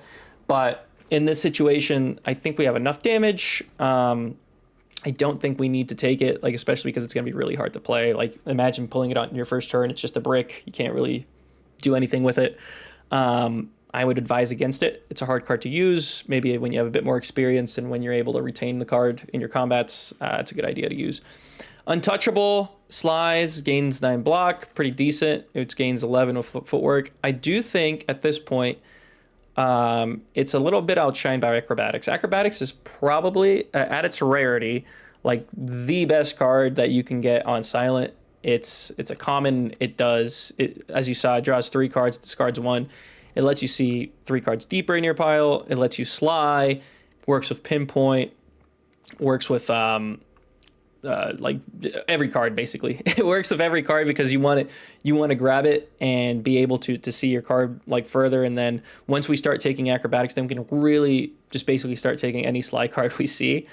So I can highly recommend this. It obviously doesn't do any damage, doesn't do any defense. I think players look at it and like, why would I do that? It's not helping me survive. It's not helping me win the fight faster, but it does because it lets you get to your better cards quicker. Like, for example, if I didn't pull footwork, if I play acrobatics, I got a better chance to play footwork on a turn where maybe I'm not getting attacked and it's not as important to play like high tempo attack cards. So I think we take an acro and then we can lean into sly a bit more in Act 2. And let's take our first elite fight right here at the end. This guy, kind of a difficult fight to deal with. Basically, he's got 127 health. When he wakes up, I think it's like on the lower difficulties, I believe it's between 20 and 25 damage. We'll see. But on the third turn, he wakes up and does a bunch of damage to you. Like 25. That's a lot. If we draw poorly, if we don't do so hot, we might die. There's not really a point in playing footwork in this fight because he's hitting for so much. Like, I think we're just going to try and kill him as fast as possible. So what we're going to want to do, it does have the slow mechanic. So whenever you play a card, this card receives 10% more damage from attacks this turn. So we're going to want to play some cards that help us do that. So let's play Prepared and get rid of a strike because we want to high roll into like a pinpoint or a neutralize or something like that with acrobatics. We did not. Okay, little unfortunate. But next turn is looking a bit better. We can play a bit more attack cards. We got some 1 damage, zero cost attacks, which will help get this a bit fast. Help this go up faster. Cloak and Dagger works. We have Bird Swoop. We might need to use that. I think playing Pounce here makes sense. It does 14 damage, and then we can play Backflip, right? Or we can play one of these and then have Pinpoint do a bit more damage when we get to it. So let's not play any attacks right now. Dagger throw. So let's play dagger throw. Play it on the strike because we're gonna be able to use the pinpoint for 2 damage when we play the defend, and we're gonna want to use cards that do more damage off the bat because it stacks more with the slow. And to be honest with you, I think this is a good use of our duplicator potion because it is going to do 23 plus probably 25. Like I don't think we're gonna have as much impact on further rounds than we are with that right now. So now it's down to 35. Manageable. So it's hitting for 25. This is a really good turn. We can play prepared on the flick flack. We can play a cloak and dagger. And now this will bring that down to this. And then we're only going to play footwork because it's going to make the slow factor a bit more. And then it's dead. We took no damage. It was a little bit dicey, but again, acrobatics kind of helped us get to those better cards faster, and the duplicator potion was big time clutch there for us. Like I said, never be afraid to use your potions, even your higher impact ones. An elite fight, especially like one like that where Silent kind of struggles with, that's a pretty, I know it didn't look like it because we killed it on the 3rd turn, but it's hard for her to like ramp up the attack super fast as compared to somebody like Ironclad. So we got some gold, Potion of Binding, which applies 1 weak and 1 vulnerable to all enemies. Pretty decent for like crowd control fights. Pendulum, whenever you shuffle your draw pile, draw a card. So you're drawing 6 cards instead of 5 on the turn where you shuffle your draw pile. Pretty decent relic. And then we can add a card to our deck. Perfect. Okay. So now we have some slide cards that we can definitely take because now we have a lot of cards that interact with it. We have Acro, we have Dagger Throw, we have Prepared, we have Survivor. Basically every turn, it's more than likely we're going to have a card that does some damage or interacts with Sly and is able to be discarded. So we can take Untouchable, or we can take a Tactician. We're a little low on energy, right? We're forced to be on 3 energy all the time. So Tactician does help. I think that is what I'm probably going to pick, especially since I have footwork and we're able to block more with our regular defensive cards, and this will help us play more of them. Speedster is a decent card. It's like if you don't have like okay damage, I think we have pretty okay damage. We were able to like knock down that effigy elite pretty quickly. So that's like a good litmus test for how much damage you're doing. We did like 127. I guess that's like more closer to 100 effectively because of the slow mechanic in 3 turns. We did use a potion, but I think it's okay because our first turn draw wasn't the best. Speedster basically does draw a card during your turn, deals 2 damage to all enemies. It's decent. We have like 4 cards, I guess, if you count Dagger Throw as because it does draw 1 card, but I think it's lower impact than Tactician because energy is very important in this game, especially when you can get it repeatedly. Like with Tactician, you can play it. You see how it costs 3, but if you Sly, again, it doesn't cost anything. That's basically 1 free energy, allows you to play more cards. I think it gives more benefit than either of these 2 cards in this current situation. If we were a little lacking on block, absolutely take Untouchable. So like one of the best block cards for Silent. Speedster, decent card, pretty like fun card. But let's take a Tactician. And then here, we don't have to rest. We're going to heal to 25. We're actually going to heal to full HP because of Pantograph. So let's see, what is our best upgrade? Our best upgrade is something that helps us either do more damage or get more cards in play, or helps us survive more. And out of all of those, we have, I think our main criteria is, with that being our main criteria, Footwork's a decent candidate. It gets you 3 dexterity. I know going from 2 to 3 doesn't seem like a big thing, but basically makes everything block just that much more. Prepared's a good choice, especially now that we have some more slide cards. Draw 2 cards, discard 2 cards for free. Pretty solid. Tactician's a good upgrade. It gets you 2 energy when it's discarded and 1 instead of 1. Backflip goes from gaining 8 block to gaining 5 to 2, which is pretty decent. Pinpoint, as we saw earlier, goes from 17 to 22. I think in this situation, we're going to want to upgrade Prepared. Again, interacts more with our slide cards. The enemies attack for, they're not as dangerous on the base difficulty. So it's a bit easier to like take cards with this type of tempo versus like, hey, I really need damage and I need to kill this thing immediately, which in case I might have taken a different upgrade. But Prepared's a decent pick, and we fight our first boss, the Ceremonial Beast. Basically, the way this enemy works, on the first turn, the enemy buffs, gains strength, I believe, and then from then on out, every single turn, it hits you for like high double digits, like between 15 and 20, and then it just keeps ramping up from there. So what we're able to do here is we're going to be able to get footwork in play. We're going to want to do that. Play Bird Swoop, just play our attack cards. Play Acro to get rid of the Flick Flack. And then, if we stop now, I think that's decent. Like, our worst hand is probably like something up here. But remember, slide cards actually count as being played when you discard them. So Prepared plus Tactician gets this down to like 1 cost, which is pretty decent. We've played Pinpoint would, if we played Backflip at this point, Pinpoint would cost 1. So we wouldn't be able to play it. I think we stop here. And it hits for 18. Yes. Okay. So maybe not the best turn here, but let's play Dagger Throw and see what we can get. Okay. Not going to be able to play Pinpoint, so let's just get rid of it. And I think we can play Pounce and Piercing Will, mitigate the damage, go down to 12. It's okay. Fight's still going. We got it down, probably going to have it down to like 180 this turn, give or take. Pendulum activated, so we drew an extra card. Let's play this and get rid of maybe one of the defends and get an extra energy. Perfect. We drew Pinpoint. I think we can get rid of a strike now. Play Pinpoint.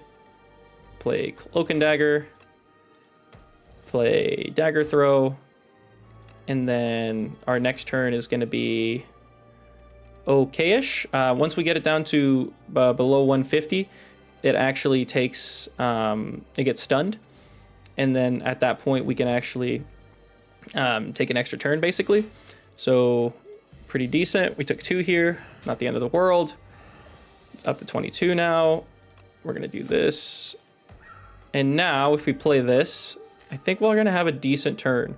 We can actually even play this, but I would recommend against it because 1 weak and 1 vulnerable is probably more efficient when we play, when it's actually going to hit us. Once we hit it with this, we can block for 14 and then like hope for a better split, which like brings it down to like lower health. And once it's stunned, it's a bit better. But since we have Pendulum, I think we can actually play Pounce and then don't play any cards now because we're going to want to play it for free next turn. Hopefully get some something going. So we can play Prepared, get rid of that. I know I just did the thing I said that you shouldn't do, where you play the cost, the 1 cost card there, but 0 cost card there, and you mitigate the benefit from getting what's the word, the Pounce benefit there, but none of the other cards were like super helpful there. Like I guess I could have played like a Backflip, but it didn't really matter. Let's play this, get rid of a strike because we're not going to be able to play it, but we can play Pinpoint. Now it's already down to 112. The first turn it comes back, actually kind of difficult because it does stun you and makes your ringing. So you can only play 1 card this turn, which is kind of hard to determine. Like, do we want to gain 7 block? Do we want to do like 14 damage? If we do this, we're actually not going to be able to play the thing. I think this is a good time to use this. It's going to only be hitting for that much, and then it'll be taking 21. I think having it a bit lower, whereas we're decently healthy, 55 health is pretty okay. And now we're able to do this and block efficiently and also deal a good amount of damage and not take anything. In stride. Okay, so now it will be hitting us. Again, it's going to be doing that ringing thing again. So let's try to do as much damage as we can this turn. Get rid of all that stuff. Bird swoop, dagger throw, and then we can possibly play pinpoint if we pull it. Our best turn next turn is probably like just playing pounce. So let's play lag flip now. All right, got a little bit unlucky, but that's okay. Doing 18, I think at this point, if we neutralize it, we do take less damage, but I think let's just focus on dropping its health as much as possible. We're down to 17, pretty okay. Let's do this. Let's play backflip. Let's play this. And then next turn, it should be dead. So I think we can block. You do heal for full on base difficulty, like completely when you start your next fight. So like it doesn't, that turn kind of didn't matter that much. Like I could have taken the damage and then we would have been okay. But yeah, it didn't end up mattering. It is dead. We've killed the ceremonial beast. We can go to Act 2. That was a bit more of a fight where the boss fights do take a bit longer, and it kind of, you do need to think about more what you're doing and mitigating damage, but also mitigating damage to yourself, but maximizing damage to the enemy so you can get out of that fight quite as fast as possible. So when you beat a boss, you actually do get a rare card, and rare cards are pretty high impact. Like as you can see here, Nightmare, choose a card, next turn add 3 copies of that card into your hand. So if we had more like slide cards at this point, I'd honestly consider taking that and then duplicating something like Prepared, so we can like just play a bunch of cards for free. At the moment, we just have Flick Flack and Tactician, so maybe not the best card, and it is highly expensive. Tools of the trade, at start of your turn, draw 1 card and discard 1 card. Very good, honestly. Like that's it also upgrades. It costs 1 off the bat. It upgrades to 0, so you can kind of just play a slide card for free, essentially at the beginning of your turn, or get rid of a card that you don't want at the very least. But I think for our purposes, Assassinate's good because it helps our turn 1 where we draw 7 cards. We're able to do more damage with it. And right now, as you saw there, I think we could stand to get a bit more damage in our deck there. Like if we play block cards, like only block cards, I feel like we would have been okay with that fight, and it would have taken a bit longer, but maybe we could have taken less chip. Kind of matters in later difficulties, but off the bat, not really. But it does show us that maybe we were a little bit behind on damage. And this Applying Deal, it's an innate card, which means it's going to start in your opening hand every single fight. And it does 10 damage. It applies 1 vulnerable, so you can do more damage on that turn 1. Very decent card. I think overall, this is the best pick. This is a little too expensive. This doesn't interact with too many cards at the moment. Let's take Assassinate. Because you want to be, one of the best, most important things with the deck building is you want to deal with problems that are about to happen. You don't want to take a speculative card and be like, oh, this is good in a best case scenario, right? You want to take a card that is good in most case scenario. And Assassinate, dealing more damage on a floor 1 is a situation where that happens. So now we're in Act 2. The icon art for this guy is a little sus, I'm not gonna lie. Oh my gosh, I never like looked at it that intently.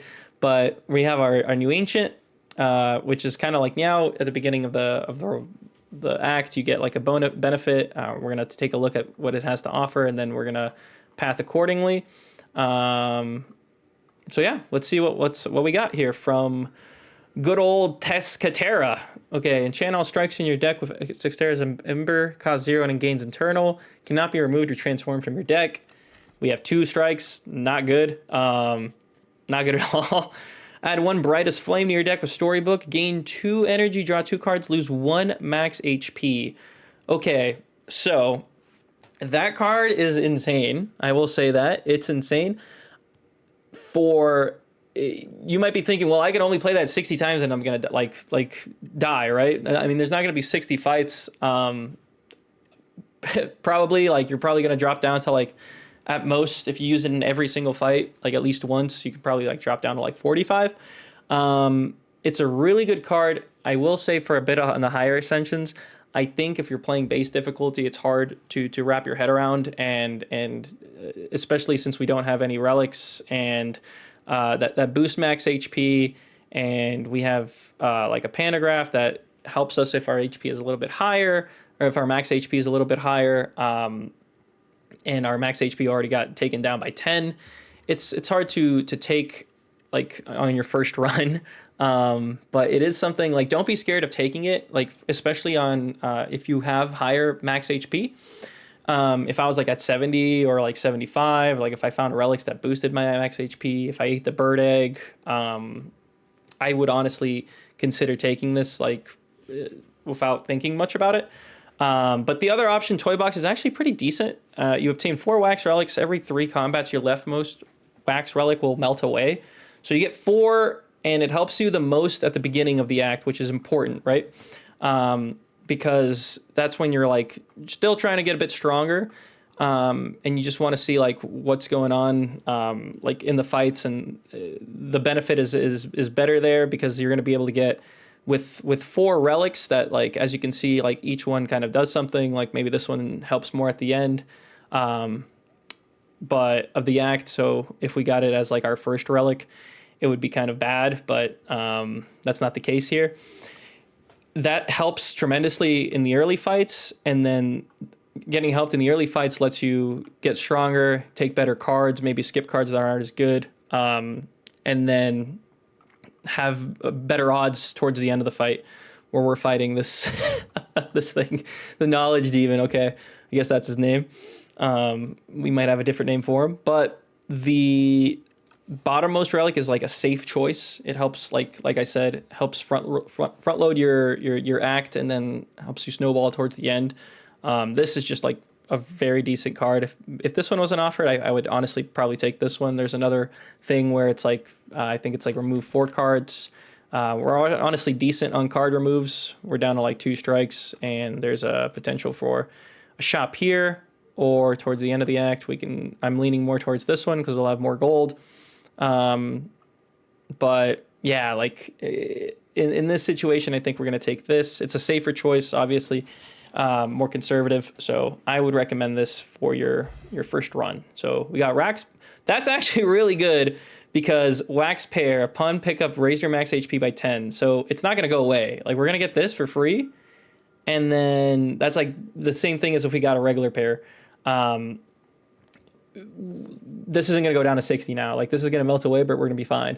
Wax Bag of Prep is great. At the start of each combat, draw 2 additional cards. If we path correctly, we can... I think it's like upon every 3 combats, your leftmost relic will melt away. I believe it happens at the end of combat.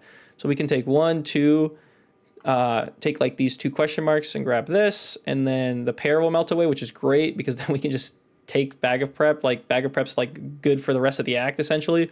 And then Wax Lantern, start each combat with an additional 1 energy. Great with Bag of Prep. Sad that these 2 are going to go away, but again, very strong early start.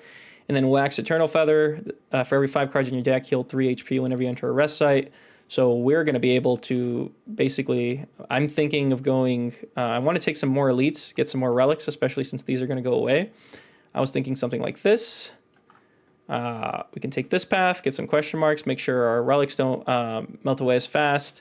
Go here, and then from there we can take this this path, and we'll heal here. We'll heal here because of this thing, the Eternal Feather, and then we should be in a decent spot towards the end. So that'll be like 1, 2. I'm assuming one of these question marks will end up being a fight. So like 3, probably 4, 5, 6 fights, which means maybe this will melt away, maybe not. Well, we'll see. Oh, did I take everything? Oh, I forgot to click proceed. Okay, I was like, why?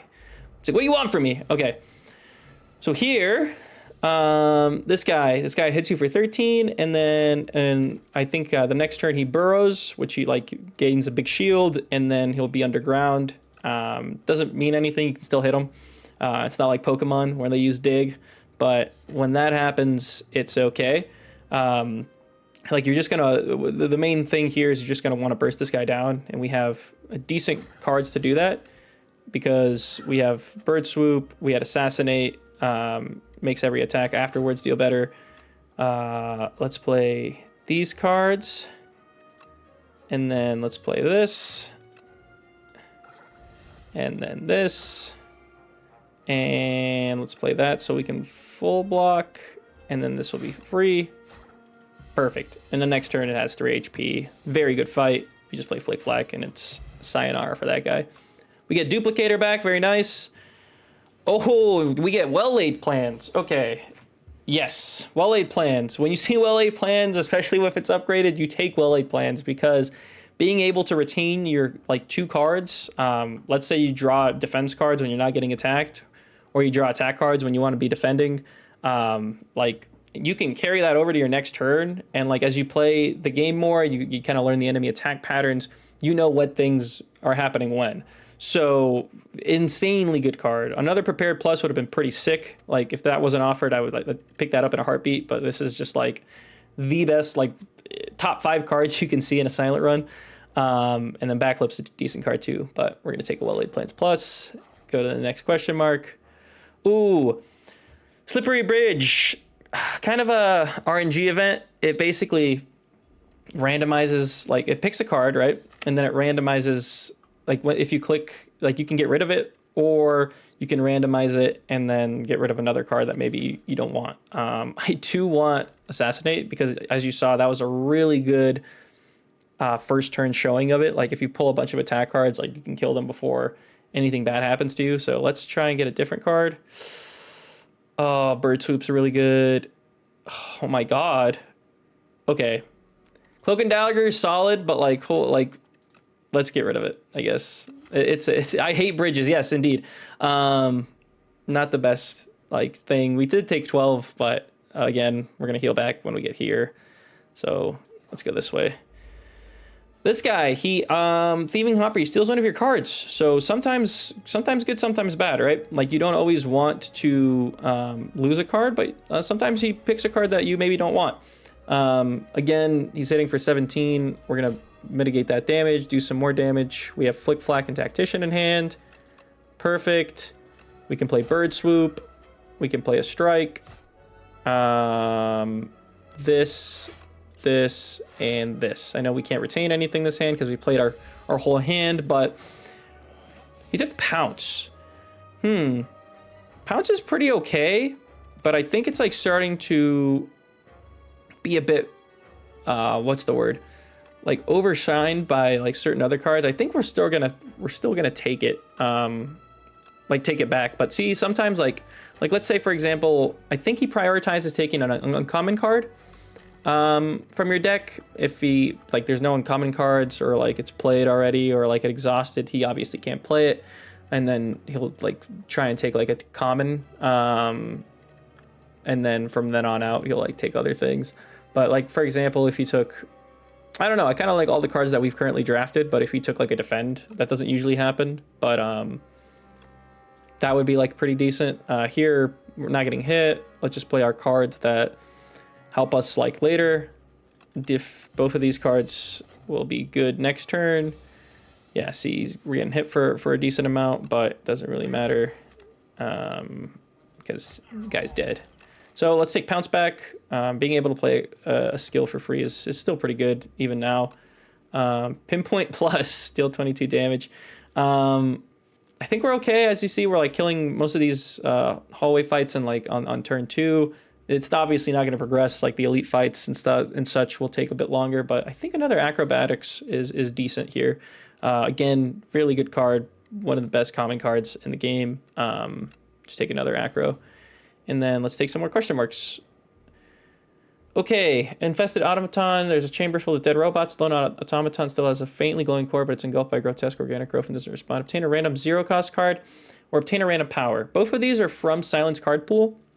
So random zero cost cards. I don't think like starters are there, but zero cost cards are things like you could possibly get assassinate. You can get another prepared. You can get dexterity, like sorry, not dexterity, deflect, which is one of the cards we saw earlier, which is just like a zero cost four block. I think a power is going to go a bit more, as you saw. The two powers we already have, footwork and well-laid plans, pretty decent. Powers are generally more high tempo. They do like more for you than I think a random zero cost card would. So let's see what we get. It's okay. It's not the worst thing in the world. But yeah, like again, Infinite Blades, it gives you a shiv at the end of your turn. So it's okay. We don't really have anything that works with that. Field of man-sized holes. The sun side of a massive field gouged with large outlines of body stops you in your chest. Use one of the outlines matches on. It's perfect. Remove 2 cards from your deck. Add Normality to your deck. Normality is a very bad curse. Normality is unplayable. You cannot play more than 3 cards this turn.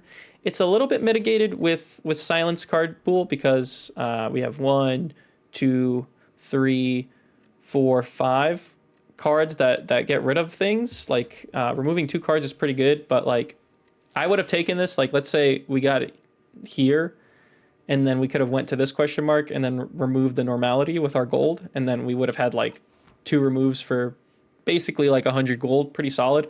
Not the best thing. I just realized it's like a Junji Ito reference. But, again, normality, not the best card to have. Perfect Fit is good. Like, it's an enchantment.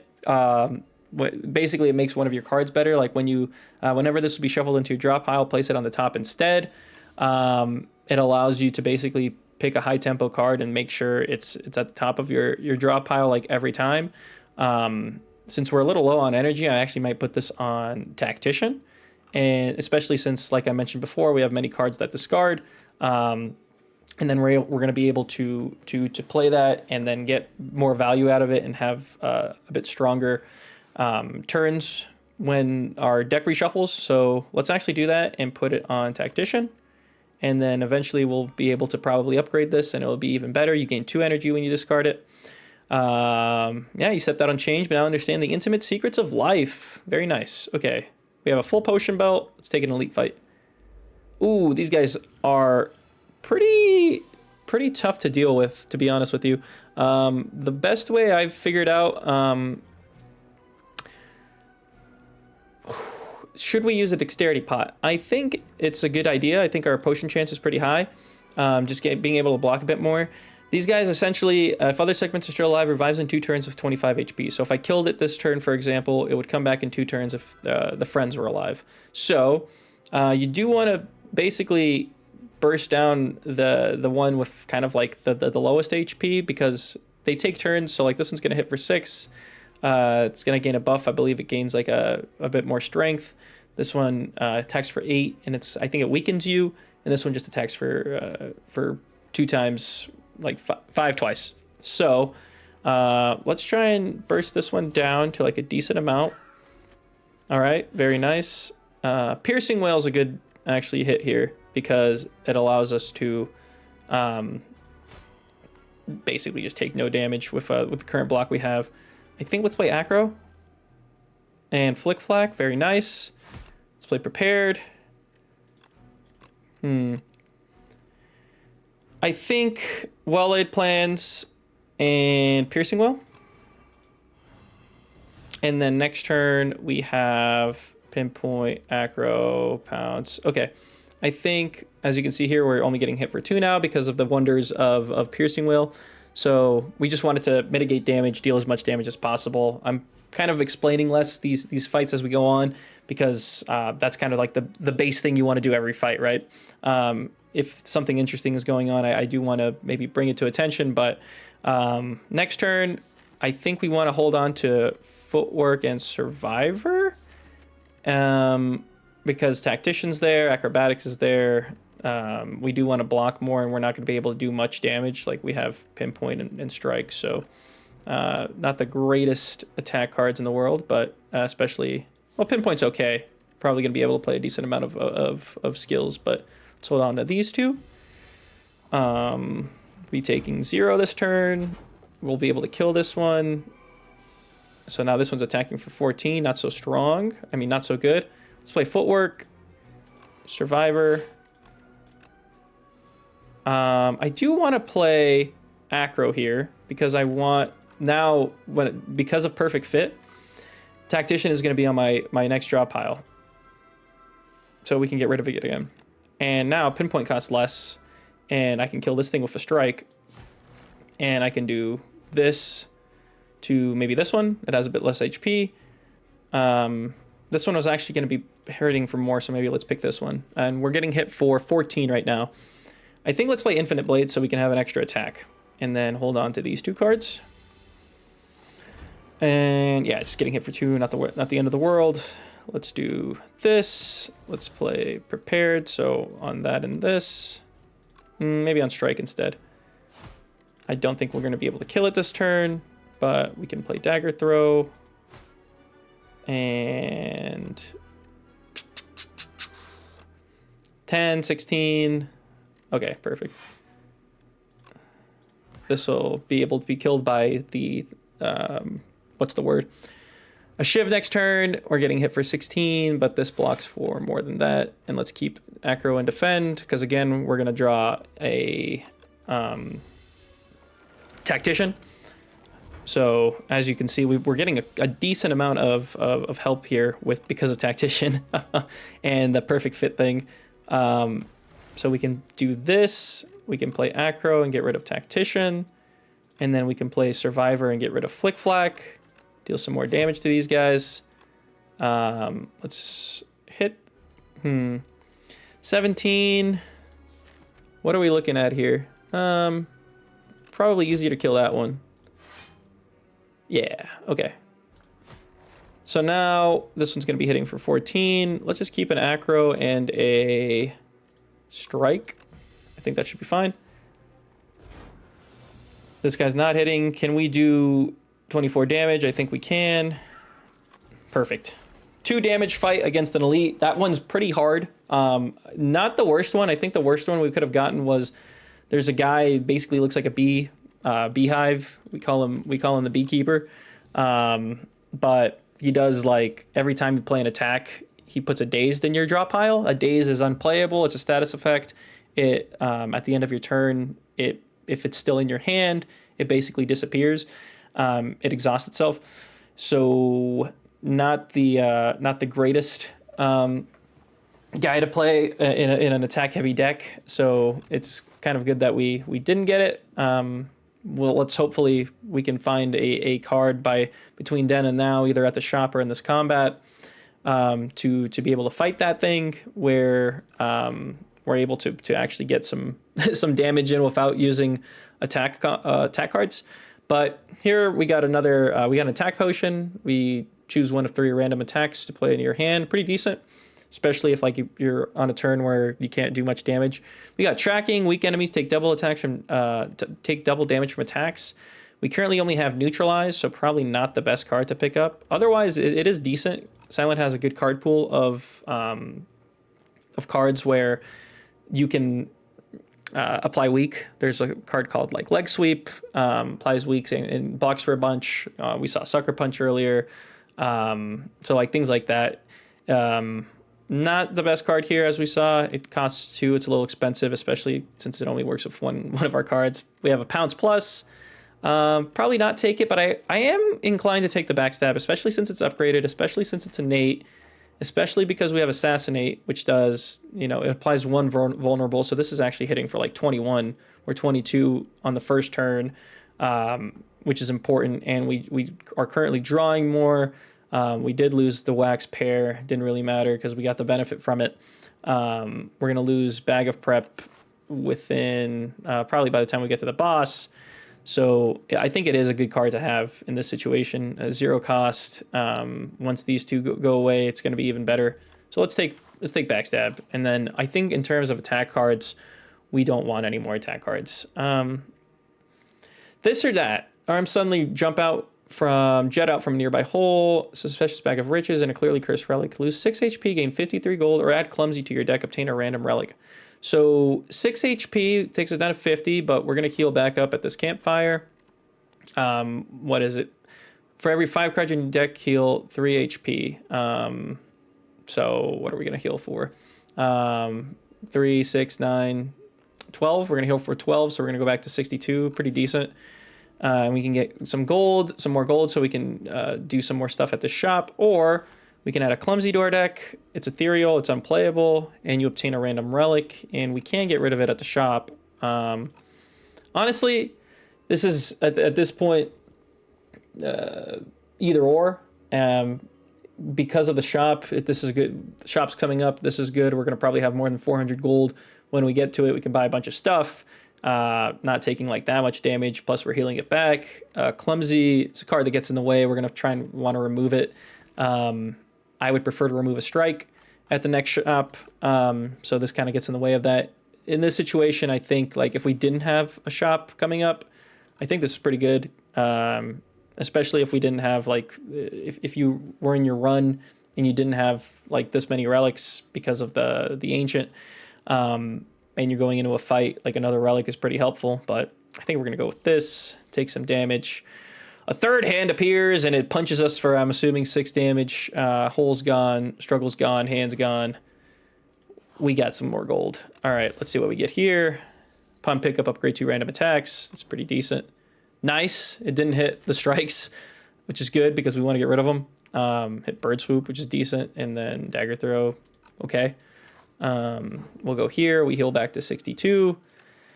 And now let's upgrade something. Infinite raids upgrades to innate, so it starts with in your hand. Not the best like thing to have, to be honest with you. Right now I'm between assassinate, dealing 2, like it upgrades to 2 vulnerable, so your second turn you're going to be able to do more damage to it as well. Tactician upgrading gets more bang for your buck. I think we'll probably upgrade that here rather than there, and then rather than here, sorry.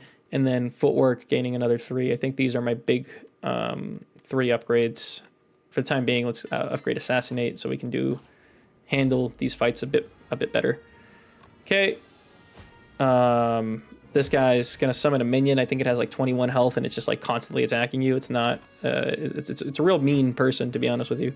Let's play footwork and then pounce, and then we should be good. We might need a. Okay, so we might need an attack potion here because wait, bird swoop does 27. This does 25. Defend. Sly. Perfect. Didn't need an attack potion. That's immediate impact from upgrading assassinate. Didn't need to use the attack potion because the vulnerable was applied to the enemy for another turn, and then we were just able to kill it. A prepared plus. Sly. Deal 3 damage to a random energy 5 times. I don't think we need any more damage cards at this point. I think we're okay. I think we're doing decent damage. We got some good upgrades from the whetstone. I think we take it prepared just so we can get through the deck faster and take some more slide cards that are a bit more high impact. So let's go see what the merchant has. Flechettes, deal 5 damage. We saw this. Dash, gain 10 block, deal 10 damage. Pretty decent card early game. I think now it fell off a bit. We have better cards. We have footwork. We have another footwork if we want it, but I think we're okay with what we currently have. We have Escape Plan. Escape Plan is really good. You draw 1 card. If you draw a skill, gain 3 in block. It interacts with footwork. It upgrades to 5. Pretty decent card. I think we pick it up. And I think we also pick up an Untouchable, given that we have a bunch of slide cards now and footwork again. So we take that for sure. We get rid of a strike. Those are all good things to do. Fisticuffs and Entropy. I mean, this isn't so good. Deal 7 damage, gain block equal to damage dealt. Let's start your turn, transform 1 card in your hand. Most of the cards we have, we want to play. If we had more strikes, maybe a good thing to get rid of. But in this situation, I think it's okay to not do that. We can't afford this anymore, but it didn't matter much. We have quite a bit of upgraded cards. 2 out of the cards that we pick are innate, and they're already upgraded, so it doesn't really matter. Chemex. Sorry. Effects of your cost X cards are increased by 2. So it's okay. We don't really have any X cost cards. X cost cards basically, let's say you have 3 energy. Windmill's the best example because you probably saw it in an Ironclad run. It does 5 damage X times. So with 3 energy, it does 15 damage. Pretty decent if you have it. I honestly am not against picking up Warpaint, upgrading 2 random skills. Any of the skills that upgrade are like pretty decent. Escape plan upgrading is great. Untouchable's good. Acrobatic hits are great. Tactician is good. Honestly, even like the base cards are good. So let's pick this up. Nice. Okay. Piercing Wheel and Survivor. Just get a bit more block. Okay, let's fight this thing. Nice. We didn't get the B guy. This thing is it does decent amounts of damage every turn, but every time you hit it, the first time you attack it, you get a energy. So let's play Assassinate first.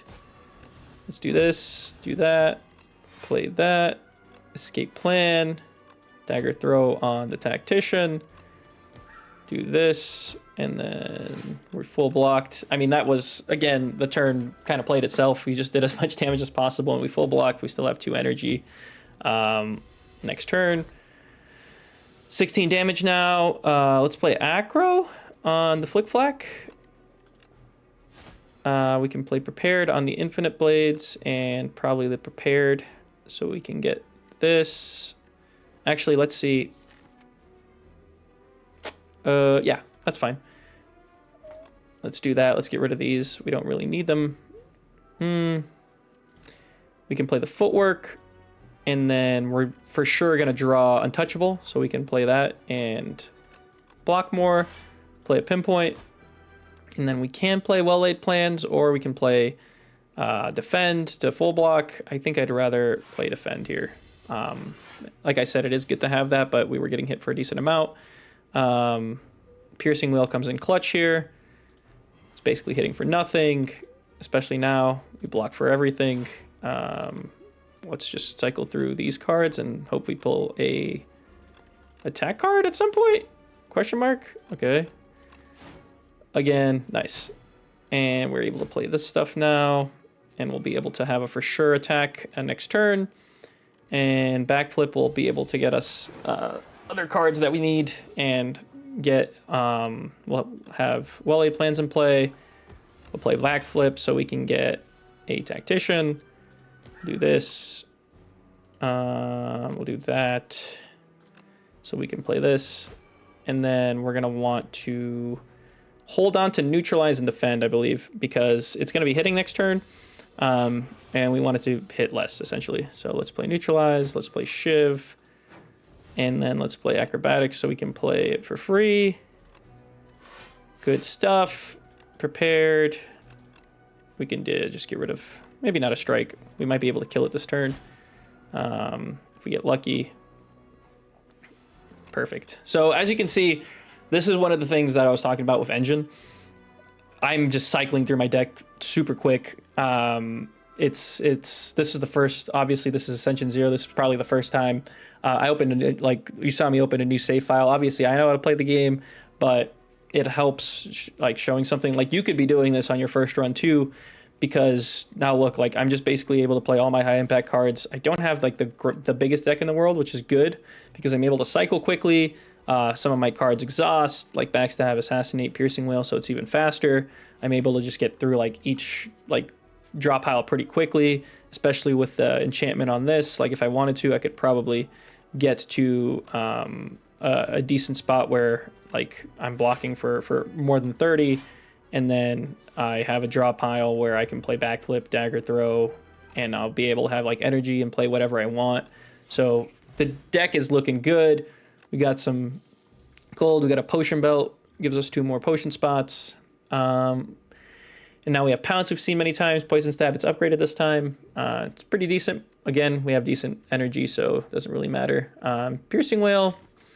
Another Piercing Whale is usually the theory is you can't have too many Piercing Whales, but I honestly think we're okay. I don't think we need another one. Again, adding more cards dilutes your card pool. It's hard to draw your high impact cards when you need them if you have too many cards. We aren't really needing too much more block than we currently have. I think everything's going swimmingly. We have to beat this Ovocopter. Interesting. Let's get rid of defend and this, so we can play that. Ideally, we play, yep, perfect. We play pinpoint. We play well-laid plans, and we play, let's do that. And then we'll hold on to these 2 cards. Okay, it's doing 16 damage. We have a flick flack. So let's play acro. What is in our draw pile? We have a prepared, a dagger throw, escape plan. Perfect. Okay. Let's get rid of flick flack. So we can play bird swoop. Do this. This will give us 11 block. This will make it lose 8. This will give us 7. Let's just play this card and this card, and then we'll have dagger throw, pounce, tactician. This thing should be dead next turn. Like these minions hatch, but if you kill this, as you see here, minions bad in combat with their leader. This is their dear leader. We can just get rid of it super quickly with like flick flack and stuff, and then play this, play that, and then we just kill with a strike. Sayonara. We did lose bag of prep. Unfortunate. We lost a good man.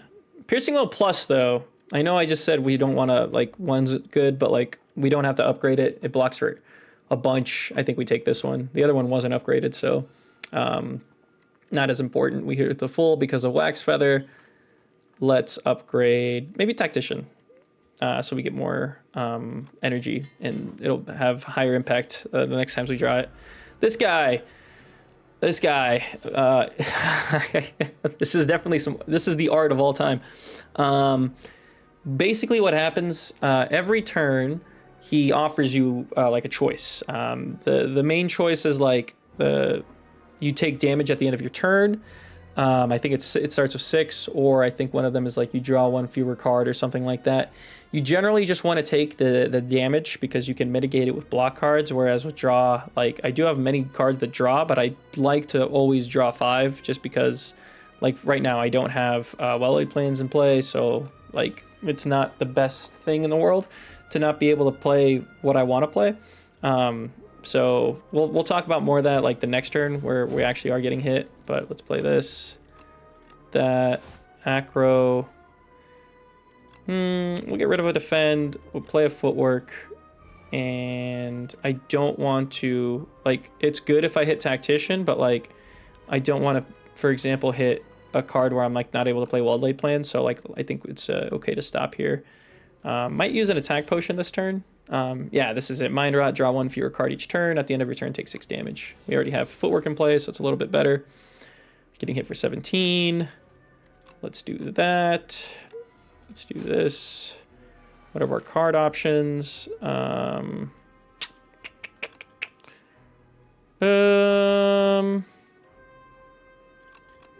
think that's okay. Let's use this while it's still like a decent amount. Precise Cut deals 13 damage, deals 2 less for each other card. That's pretty good here, especially since we can get rid of most of our hand in a turn. So we got this, we got Bird Swoop, Piercing Will. We do want to block this, so let's play Defend, and then let's do this. Someone grabbed well-laid plans. It's a little unlucky, but we can do it now. Well-laid plans, this and that, and then it only does a 9, but that's okay. Next turn, he's going to offer us another situation, so we're going to want to try and get to a point where that doesn't matter as much. So let's play as many cards as we can. Get rid of that stuff. Cycle through. See, the first cycle is a little bit takes a little bit longer, but now we're like really getting into it, and we can play another tactician if we want. Dagger throw. I think I'm actually just gonna hold on to Survivor and Untouchable now. They're gonna be free, or at least one of them is. At the turn, it takes 7 damage. You cannot play more than 3 cards each turn. Terrible, terrible. Do not pick that, like, basically ever. It's gonna hurt like real bad if you do that. Because like look at that, we already played like 55 turns, 55 cards. Let's get rid of this and that so we can play defend and bird swoop. Next turn we'll have an acro and a backflip so we can get our card cycles in and play what's it called? Tactician again for more energy. Did take one, but it's okay. Play this. At this point we're just cycling, playing like the same cards over and over again. Let's play flick flack and maybe get rid of strike. Do this, do that. Perfect. We can get rid of this. And we can play precise cut. This will make this hit less, and then we can play acro so we can have a better hand next turn. And we're going to hold on to these two. I could have played bird swoop, but it didn't really matter. Let's play shiv. Let's bird swoop. Escape plan gets us tactician, because we know that's going to be the first card of our thing, so we're getting 5 block for sure. Got another one of those. Let's play that. Backflip gets us some more stuff. There we go. Pinpoint. Precise cut's not going to hit for like a lot, but that's okay. We're already full blocking, I believe. 13 plus 9. We have 23, which is okay. Let's do this. Let's do that. And probably next turn we kill it with acro and then whatever we pull. All right, we got a shiv. Get rid of the tactician. Draw a card. Bird swoop. Bird swoop is like has been very good for us. I'm glad we took that card. I'm glad it got upgraded with whetstone. Like probably not a card I would have spent an upgrade on, but it's doing decent damage and we're getting to play it quite a bit because it's 0 cost, like 18 damage card. Pretty insane. Okay. Corrosive Wave. This is insane.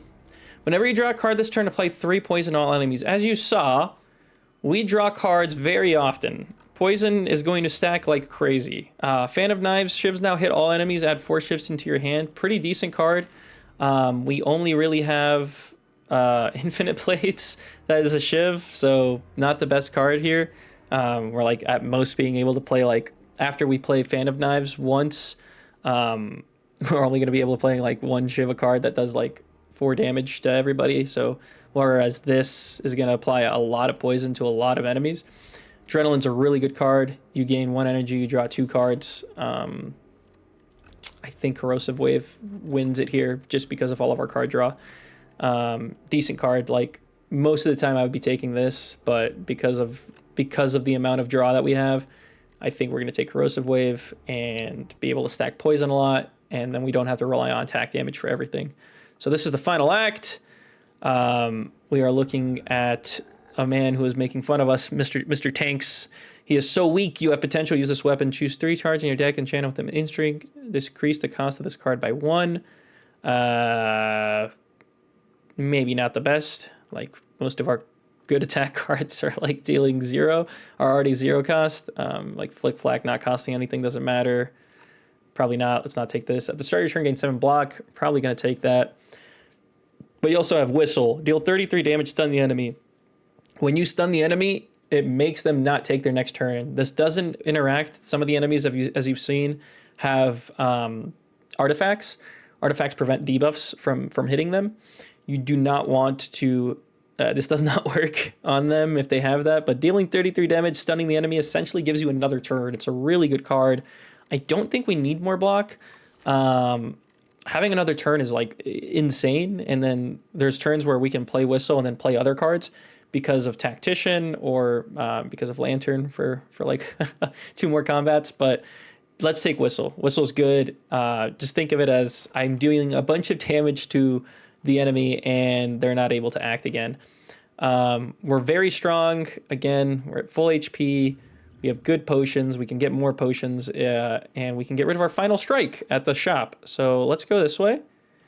And then from here, we can probably go this way. We'll heal because of Wax Feather. It's not going to melt by then. Then we can go here, see what happens there. Like if we want, we can take another shop. If we have money, I don't think we're going to. But we can just maximize our fights. Again, you don't need to like get more cards at this point. Like I think we have a decent engine going. we're only going to take cards that help at this point. So like a reflex, which is like you can get rid of the card and then it draws more cards. Might not be unlocked, honestly, at the base difficulty, but that's a good card. Just more acrobatics, more backflips, things that draw cards are very helpful here. So yeah, let's look for cards that do that. Let's assassinate this guy. Let's backstab him. Let's prepared here. This will kill. Yes, this will kill this gamer. And then we can just play whistle on this guy. And doesn't take a turn. He's lost his shield. Can play an acro. Play untouchable. Play this, and then piercing will. Not hitting for anything. The way these enemies function, this one is like a living shield. It gives him 25 block every time he's alive. And then this thing is just like always shooting you. I know I kind of rushed that encounter, but at this point it's kind of like the fights are a little bit more straightforward. Again, basic concept of doing damage and then taking less damage. If he's alive, he gives this guy shield. If you kill this guy, this one kind of gets enraged and starts hitting for more than, it only hits for 6 while it's alive. Starts hitting for like 16, I think, if it's not. But Bird Swoop just kills this, and we get another potion. And now we can take Calculated Gamble. Now we can take Calculated Gamble because, again, it helps us, it discards your hand and draws that many cards, and now it retains because it's uprated. So now we can get closer fast. We can get to our next draw pile faster. We can get to our well-laid plans faster. Get to Tacticians and Acrobats faster. Very good pickup. As you saw, the other cards we've seen before, and it doesn't have as much. Blade Dance is like, it spawns a bunch of shivs. Each do 4 damage. We didn't take that one shiv card that does damage to everyone, so didn't think of it would be as beneficial. And then the other card was just, we've seen it a couple times. We didn't need to take it. Okay.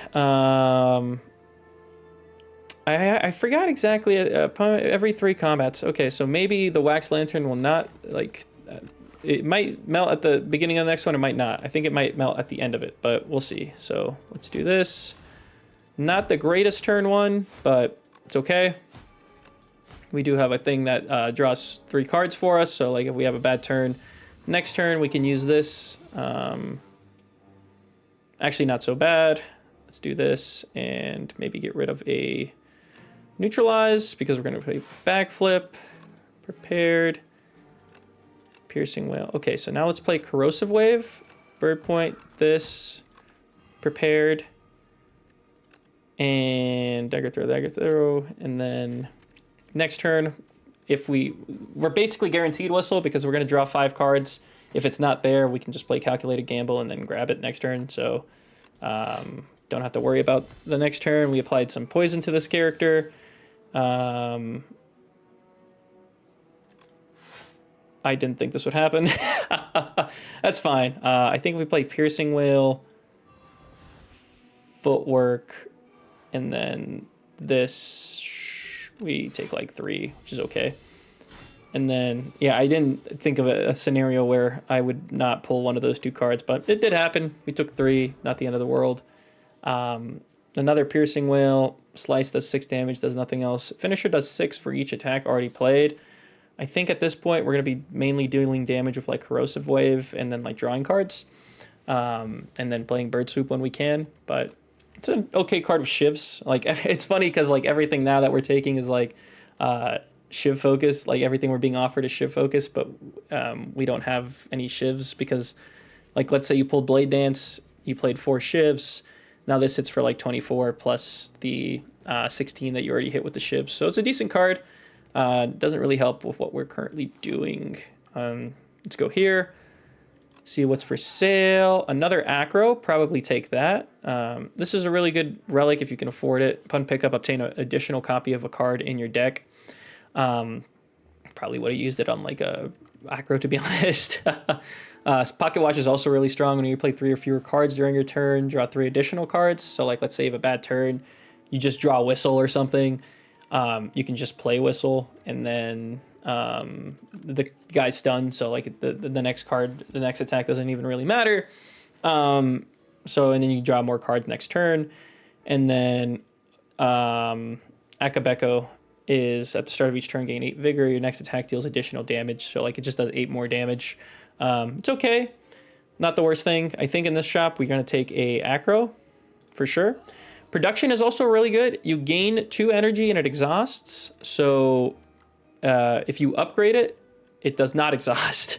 So you're basically gaining 2 energy. It's like a free. It's like where to go? It's like Tactician, but like always, you don't have to discard anything. You can play it. It does kind of get in the way because you do have to play it. I think at this point we're not like super starved for energy. We're not gonna have the Lantern anymore, but we do have the 1 Tactician. I think there's an argument in taking it, to be honest, because of that. Getting rid of the last strike is possible at this shop. We don't have to go this way. We can also like branch this way when we're going. We can get rid of that last strike. So I think I will take a production, and then we can buy another potion, but we might not be able to afford the production if we the card remove if we do so. So I think we're okay. Then let's go this way. Oh my gosh. Okay, so this is a Slime Berserker. Basically what happens with this guy, we did pick Whistle on a turn where it's going to be vulnerable. So that's really good. It adds 10 slime to your deck. And then every turn after that kind of is just like taking turns hitting you for like a little bit and then a lot. So what we're going to want to do is just play a bunch of cards that do a bunch of damage and stun it so we can take another turn and get rid of that stuff. Now we're just trying to get to our better cards. Production is good. Get rid of this stuff. Get rid of Flick Flack. Play this. Now that's going to be better. Not doing a great job of getting well-laid plans in action. Perfect. Okay. We have this. We have this. So we're not going to take any damage. And now we can, like, just pick... I want to hold on to these two. Okay. And we're going to have Tactician in play next turn. Yep. So Corrosive Wave. All right, this is where this card goes a little obscene. We played Corrosive Wave. Now we play Acrobatics. We get rid of that. We play this. And now we played Calculated Gamble. And now, as you can see, it got a bunch of bad things happen to it. It has a lot of, what's the word? Poison stacked onto it. I think if we play it, at this point, it's dead next turn. Like, it's going to take 51 this turn, and it's going to take 50 next turn. It does not have that much HP, so we can just honestly play whatever. I guess just get rid of those. And then, doesn't really matter at this point. The thing's dead. With poison, like, you don't even have to worry about playing any cards right now. Like, I don't have lethal on it with attack cards right now. I'm not going to guarantee I do, but since it has more poison than it does have health, I click end turn, click E. I don't even need to retain anything, and it's dead. So Corrosive Wave with this build, insane. Like you just saw, one turn did essentially 120 damage once you add it up between the 2 turns. We get a block potion and another acro. So yes, at this point we're just taking acrobatics every time it's offered because of the interaction with Corrosive Wave and the other slide cards that we have. So this thing just hits a lot, basically. So let's assassinate, let's backstab, and let's calculate a gamble. Very nice. We can play this. Very nice. Probably get rid of that. And then we can just play this twice. We're going to a campfire after this. We're going to full heal, basically. Don't need to use a block potion just yet or anything else. I think we're okay for the time being. We're going to sit and see how this works. Well-laid plans is possible to grab. I do think now's a good time to go searching for it. Okay, because all we really need to do is play Piercing Wail. Yeah, I think just Piercing Wail and we're gonna have a production. Okay, it's a little unfortunate because we didn't pull well-laid plans again, but now it's like doing no damage. So let's not play dagger throw because we don't want it in our deck or in our hand that turn. We do have tactician and defend. Well-laid plans is good now. Let's do this. Let's do this. And now I think we can use a block potion, and then hold on to these two cards for the time being. Play production, play this, just so we can stack some more damage on it with the poison. Get rid of that. Strike. It's hitting for 16, so I think we can do this and play defend. Next turn we probably just hit it with whistle. Actually, it's dead. So took a bit of damage. Gonna basically heal back. I do want to hit it with whistle just to swag on it a bit. But we got some gold, Gremlin Horn. Oh my gosh. I know I said like just grab every acrobatics you see, but it's like upgraded. How am I going to say no to that? We do have quite a bit at this point, but sure. Let's take it. Let's heal. Full heal. I think the best thing we can do here, this upgrades to like 44 and it costs 3, so just kind of overkill. Production upgrade is really good. Gets rid of the exhaust. We just have more energy. We kind of need it at this point because we don't have Wax Lantern anymore. And we're not guaranteed Tactician every turn. So good stuff. I think we're going to go here, get rid of the last strike, and then see what we can do from there. Permafrost, first time you play a power, each combat gain 6 block. Not the best relic. I can see this getting buffed, to be honest with you. But yeah, like again, at this point, going this way and pathing into like more elites and more fights, taking unnecessary damage just seems like you don't need to do that. We have our win condition, which is putting Corrosive Wave in play and then playing a bunch of our cards that draw cards and then occasionally blocking. So I think we just go here, get rid of a card that doesn't fit into that. Oh my gosh, Murder would be crazy, but we don't need more damage cards. Every 10 cards you draw, gain energy is pretty decent, but at this point with the card that we do have, production, it's free, it doesn't exhaust, and then I think we can buy, this is the last shop we're going to see. Not going to take these question marks, probably just going to go this way for funsies. Sometimes question marks are bad, especially 4 in a row. I think that's a little overkill. You don't really want to path into question marks like super aggressively because, again, there's still things that help us. Good to grab. Like there could be more cards, there could be more backflips, stuff like that. I don't think at this point we're going to need any more acrobatics, but taking a potion card's good for the final fight, just being as strong as possible. So when we fight the test subject, and I'll explain the mechanics when we get there. Then let's go here and just upgrade probably Corrosive Wave, just so we can do a bit more damage a bit faster. Now these guys are a bit difficult to I guess what's the word, to deal with if it's your first time dealing with them. Essentially each one puts a unique debuff on you, except this one is always attacking you. This one is the debuff he puts, he makes all your cards ethereal. What ethereal does is it essentially if you don't play your card, if it's still at the end, if it's still in your hand at the end of the turn, it evaporates. It becomes it's the same thing that happens to like a Shiv or like Backstabber, for example. It's gone. Like you can't use it anymore, which is bad. We want to use our cards. Our cards are good. So usually you want to focus on killing this one. This one's just always hitting you. We have cards that mitigate damage, so not the end of the world. And this one hits for 6, hits for 10, and then hits for 30, like at a certain point, and also inflicts a debuff where all your cards get downgraded. So not as bad as losing all your cards. So let's actually try and kill this guy with like our potion. We can do like a decent amount of damage. Let's play well-laid plans. Let's do this so we can get some more block going. Play another acro. And then we'll play this and that. Okay. Pretty decent turn. I'm going to get hit for nothing. This thing is going to be hitting us for a bit more. Now this is hitting for 13. Not ideal. So let's try and kill it. Let's get rid of Flick Flack. Got some decent cards that we can get. So let's play this. This is hard now. I mean, most of these cards are like pretty decent, but like if we play, for example, like if we get Whistle, that's not so good. I think we're gonna want to play Piercing Will here and take some damage. We are gonna lose some cards, but we still have decent card draw and the ability to get energy. And it also thinned our deck, which is honestly not the worst thing in the world sometimes. Like you're able to get more bang for your buck. So let's actually play Production. Let's play this.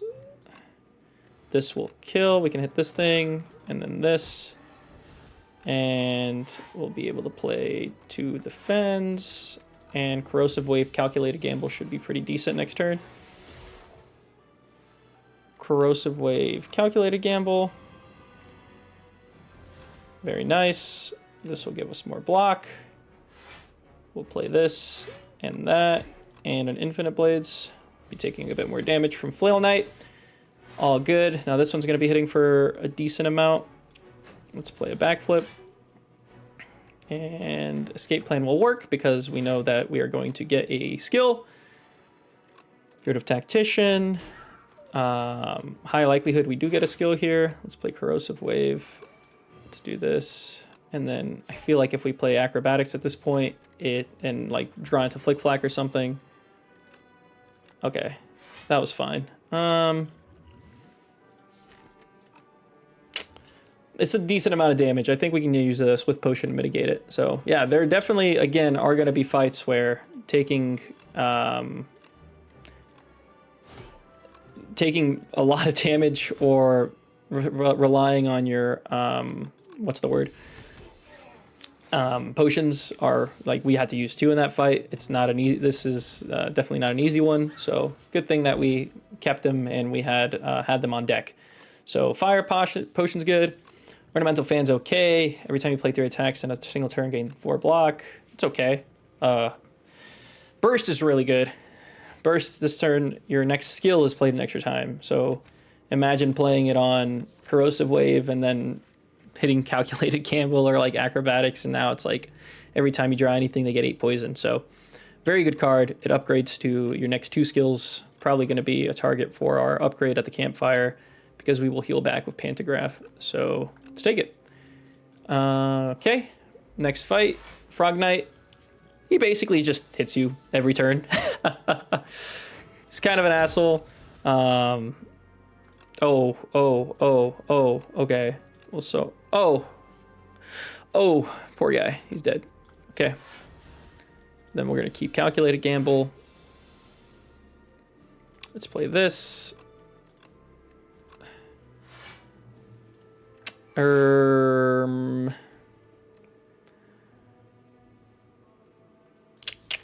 I think we hold on to this. I don't think we play anything yet. Okay. Really just wanting to play a card that, yep, there we go. We get Projection in play. We get Well-Laid Plans in play. Corrosive Wave. Get that. This is going to do an insane amount of damage. Yep, let's do this. We can play Production again. Then we can play Acrobatics on the Tactician. Play another backflip. As you can see, this is kind of what I was talking about. We can play Corrosive Wave again. And yeah, this guy is just absolutely cooked. Frog Knight, I'm so sorry this happened to you. I mean, sometimes you eat the bear, dude. And sometimes the bear eats you. So again, cycling through the deck. At this point, every combat is more or less getting Corrosive Wave in play and then playing all of our card draw cards. Another Well-Laid Plan's actually pretty good to take here. It gets us to another... I guess Wax Eternal Fighter has melted, so we're not going to be healing from that anymore, but we will heal from Pentagraph. We can take Well-Laid Plans again and then just have more cards to hold on to. Pretty decent. More cards, always good. Yes, I think that's what we learned here. So let's play this stuff. This enemy also just one of those enemies that are constantly attacking you. What you just want to do there is kind of hit it and kill it as fast as possible. So this does help with that situation. We do not have a tactician in play, so we can do this. And then let's calculate a gamble. And we have a well-laid plans in play. Very nice. Next turn we can play Whistle on it. It took 56 damage from poison. I'm pretty sure this just kills it. So yes, our first turn is going, our first turn went really well. Our second turn was great. Well-laid plans helped us out there. That was the unupgraded one, so good thing we took it. And now Blur, last card reward. I think this is a really good card to have. Gain 8 block. Block is not removed at the start of your next turn. So like if you end the turn with like 50 block, you carry that over to your next turn. So very good. I think we can take that. So let's go ahead and do that. Okay. So let's grab Blur and let us upgrade. So Burst is good. Whistle's like whatever. We don't really need to upgrade that anymore. Well-laid plans is a good upgrade. Let's upgrade Burst. Okay. So the test subject, the way this works, there's 3 phases. The first phase, every time you play a skill, this thing gains 2 strength. Pretty not good, but it only has 100 HP.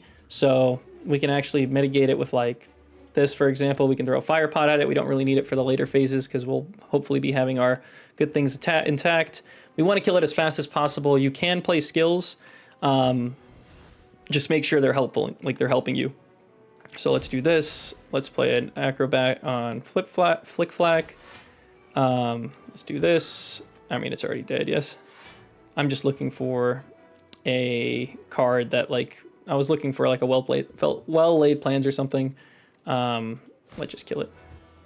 Oh, we can possibly still get it. We cannot. Okay. Let's play Pounce. Oh, yeah. So one thing that happens with cards that do damage, if the enemy is dead, you cannot play it. So you see how this does deal 12 damage. Next skill you play costs 0. We can't play it, so we can't get the benefit of this, unfortunately. But we can play like a power potion and then like see what's going on. Maybe we can get like a well-laid plans. Like this fight is not going to be like too bad. So now it's just like its next phase. It just kind of has more HP and it does damage. Okay, so we use the power potion. We got Serpent Form as an option. So whenever you play a card, deal 4 damage to a random enemy. This is a 1 enemy fight.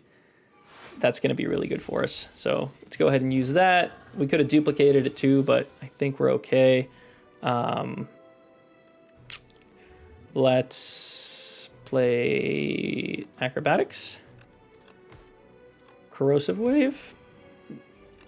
And then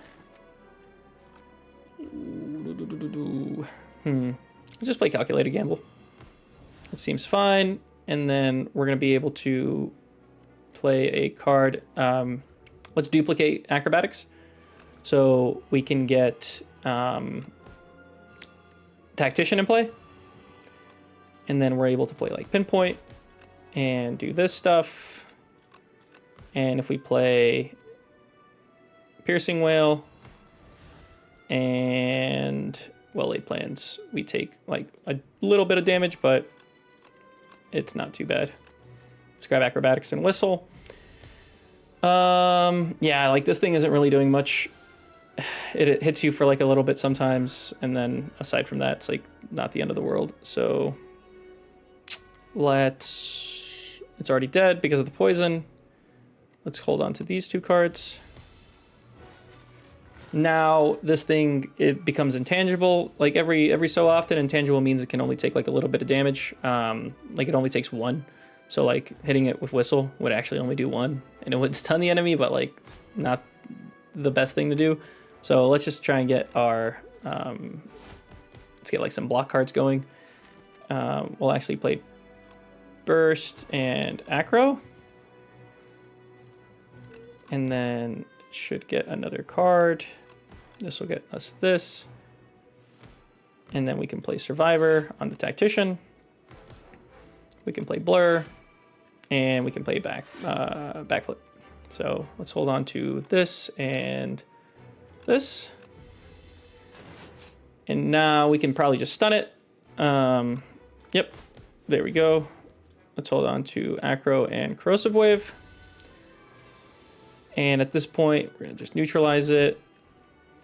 That should be fine. I think we're gonna draw into an energy. Yep, very nice. Play some production. Play untouchable. At this point, just trying to get as much damage as possible into it. And we'll be able to do that by getting rid of like this card. I've not been playing Infinite Blades very often. Not the best card in this situation. It is what it is. I don't think I've even played the footwork because we're just like trying to do as much damage as possible. So let's play backflip and a prepared. Click, clack, pounce. Now we can play footwork, get that in play. Survive around the defend. And then do something like that. So now it's taking 100 damage from it wasn't tangible, but we put 100 poison on it. It's very nice. You can get rid of the defend. And I think we just play blur. I think we play blur and hold on to the acrobatics. Oh, it's dead. So, well, it's not dead. We do need to survive this attack because it is hitting us for quite a bit. So let's play the acro, get rid of the tactician. Play another acro, get rid of the burn. Burns basically are status effects that at the end of the turn, if they're in your hand, they do some damage to you. The best thing to do is just get rid of them. So we're just gonna play cards that help us get rid of the cards and then get some more block. So let's play this, get rid of that. And we can honestly just use this to get like 5 more dexterity and block for more, but because it's hitting for 36. We were not blocking for 36, but yep, this is the end of the fight. Had 69 HP, 113 damage. We can end the turn and be completely fine. And there you have it. Basically a full HP fight there. You come back to the end of the thing. You beat up this guy who doesn't actually die. It's a early access thing. Hopefully when a full release, we're going to be able to fight this like we did in the first game where you fight like the actual main boss. So yeah, that was the gist. First run, Ascension 0, kind of an over-explained run. My runs don't usually take 2 hours and 40 minutes, but I hope I was able to shed some light on some mechanics and fights and kind of how relics work and how to build your deck and how to get to a good spot where you don't really need every single card offered to you because you're playing strong cards and you're able to end the fights quick and efficiently. So if this helped you, I'm glad. Share it with anybody who needs some help, like who's struggling at the beginning, who just needs a bit more insight. I'm not the greatest player by any means. I'm sure even during that this video that you saw, like there were a couple misplays. You were like, well, why did he do it this way? I would have done it this way. And that's a good thing to have. It's a good idea to have, like just always be thinking about what you're going to do and how you can do a better better turn. Like the person who's showing you the video and who's showing you the guide isn't infallible. This goes for all content creators. Like they'll sometimes play turns wrong. We're all human. Not everything's gospel, but this was just kind of like a super beginner's guide for people who are very new to Slay the Spire and the mechanics. Once again, I hope that helped. If you liked the video, give it a like. Throw that subscribe on there. I release a couple videos like this every now and then, mostly like showcasing builds. And every now and then I stream on Twitch, so hop on there, support if you'd like. See me die a bunch of times at the higher difficulties. But yeah, hope you enjoy the rest of your day.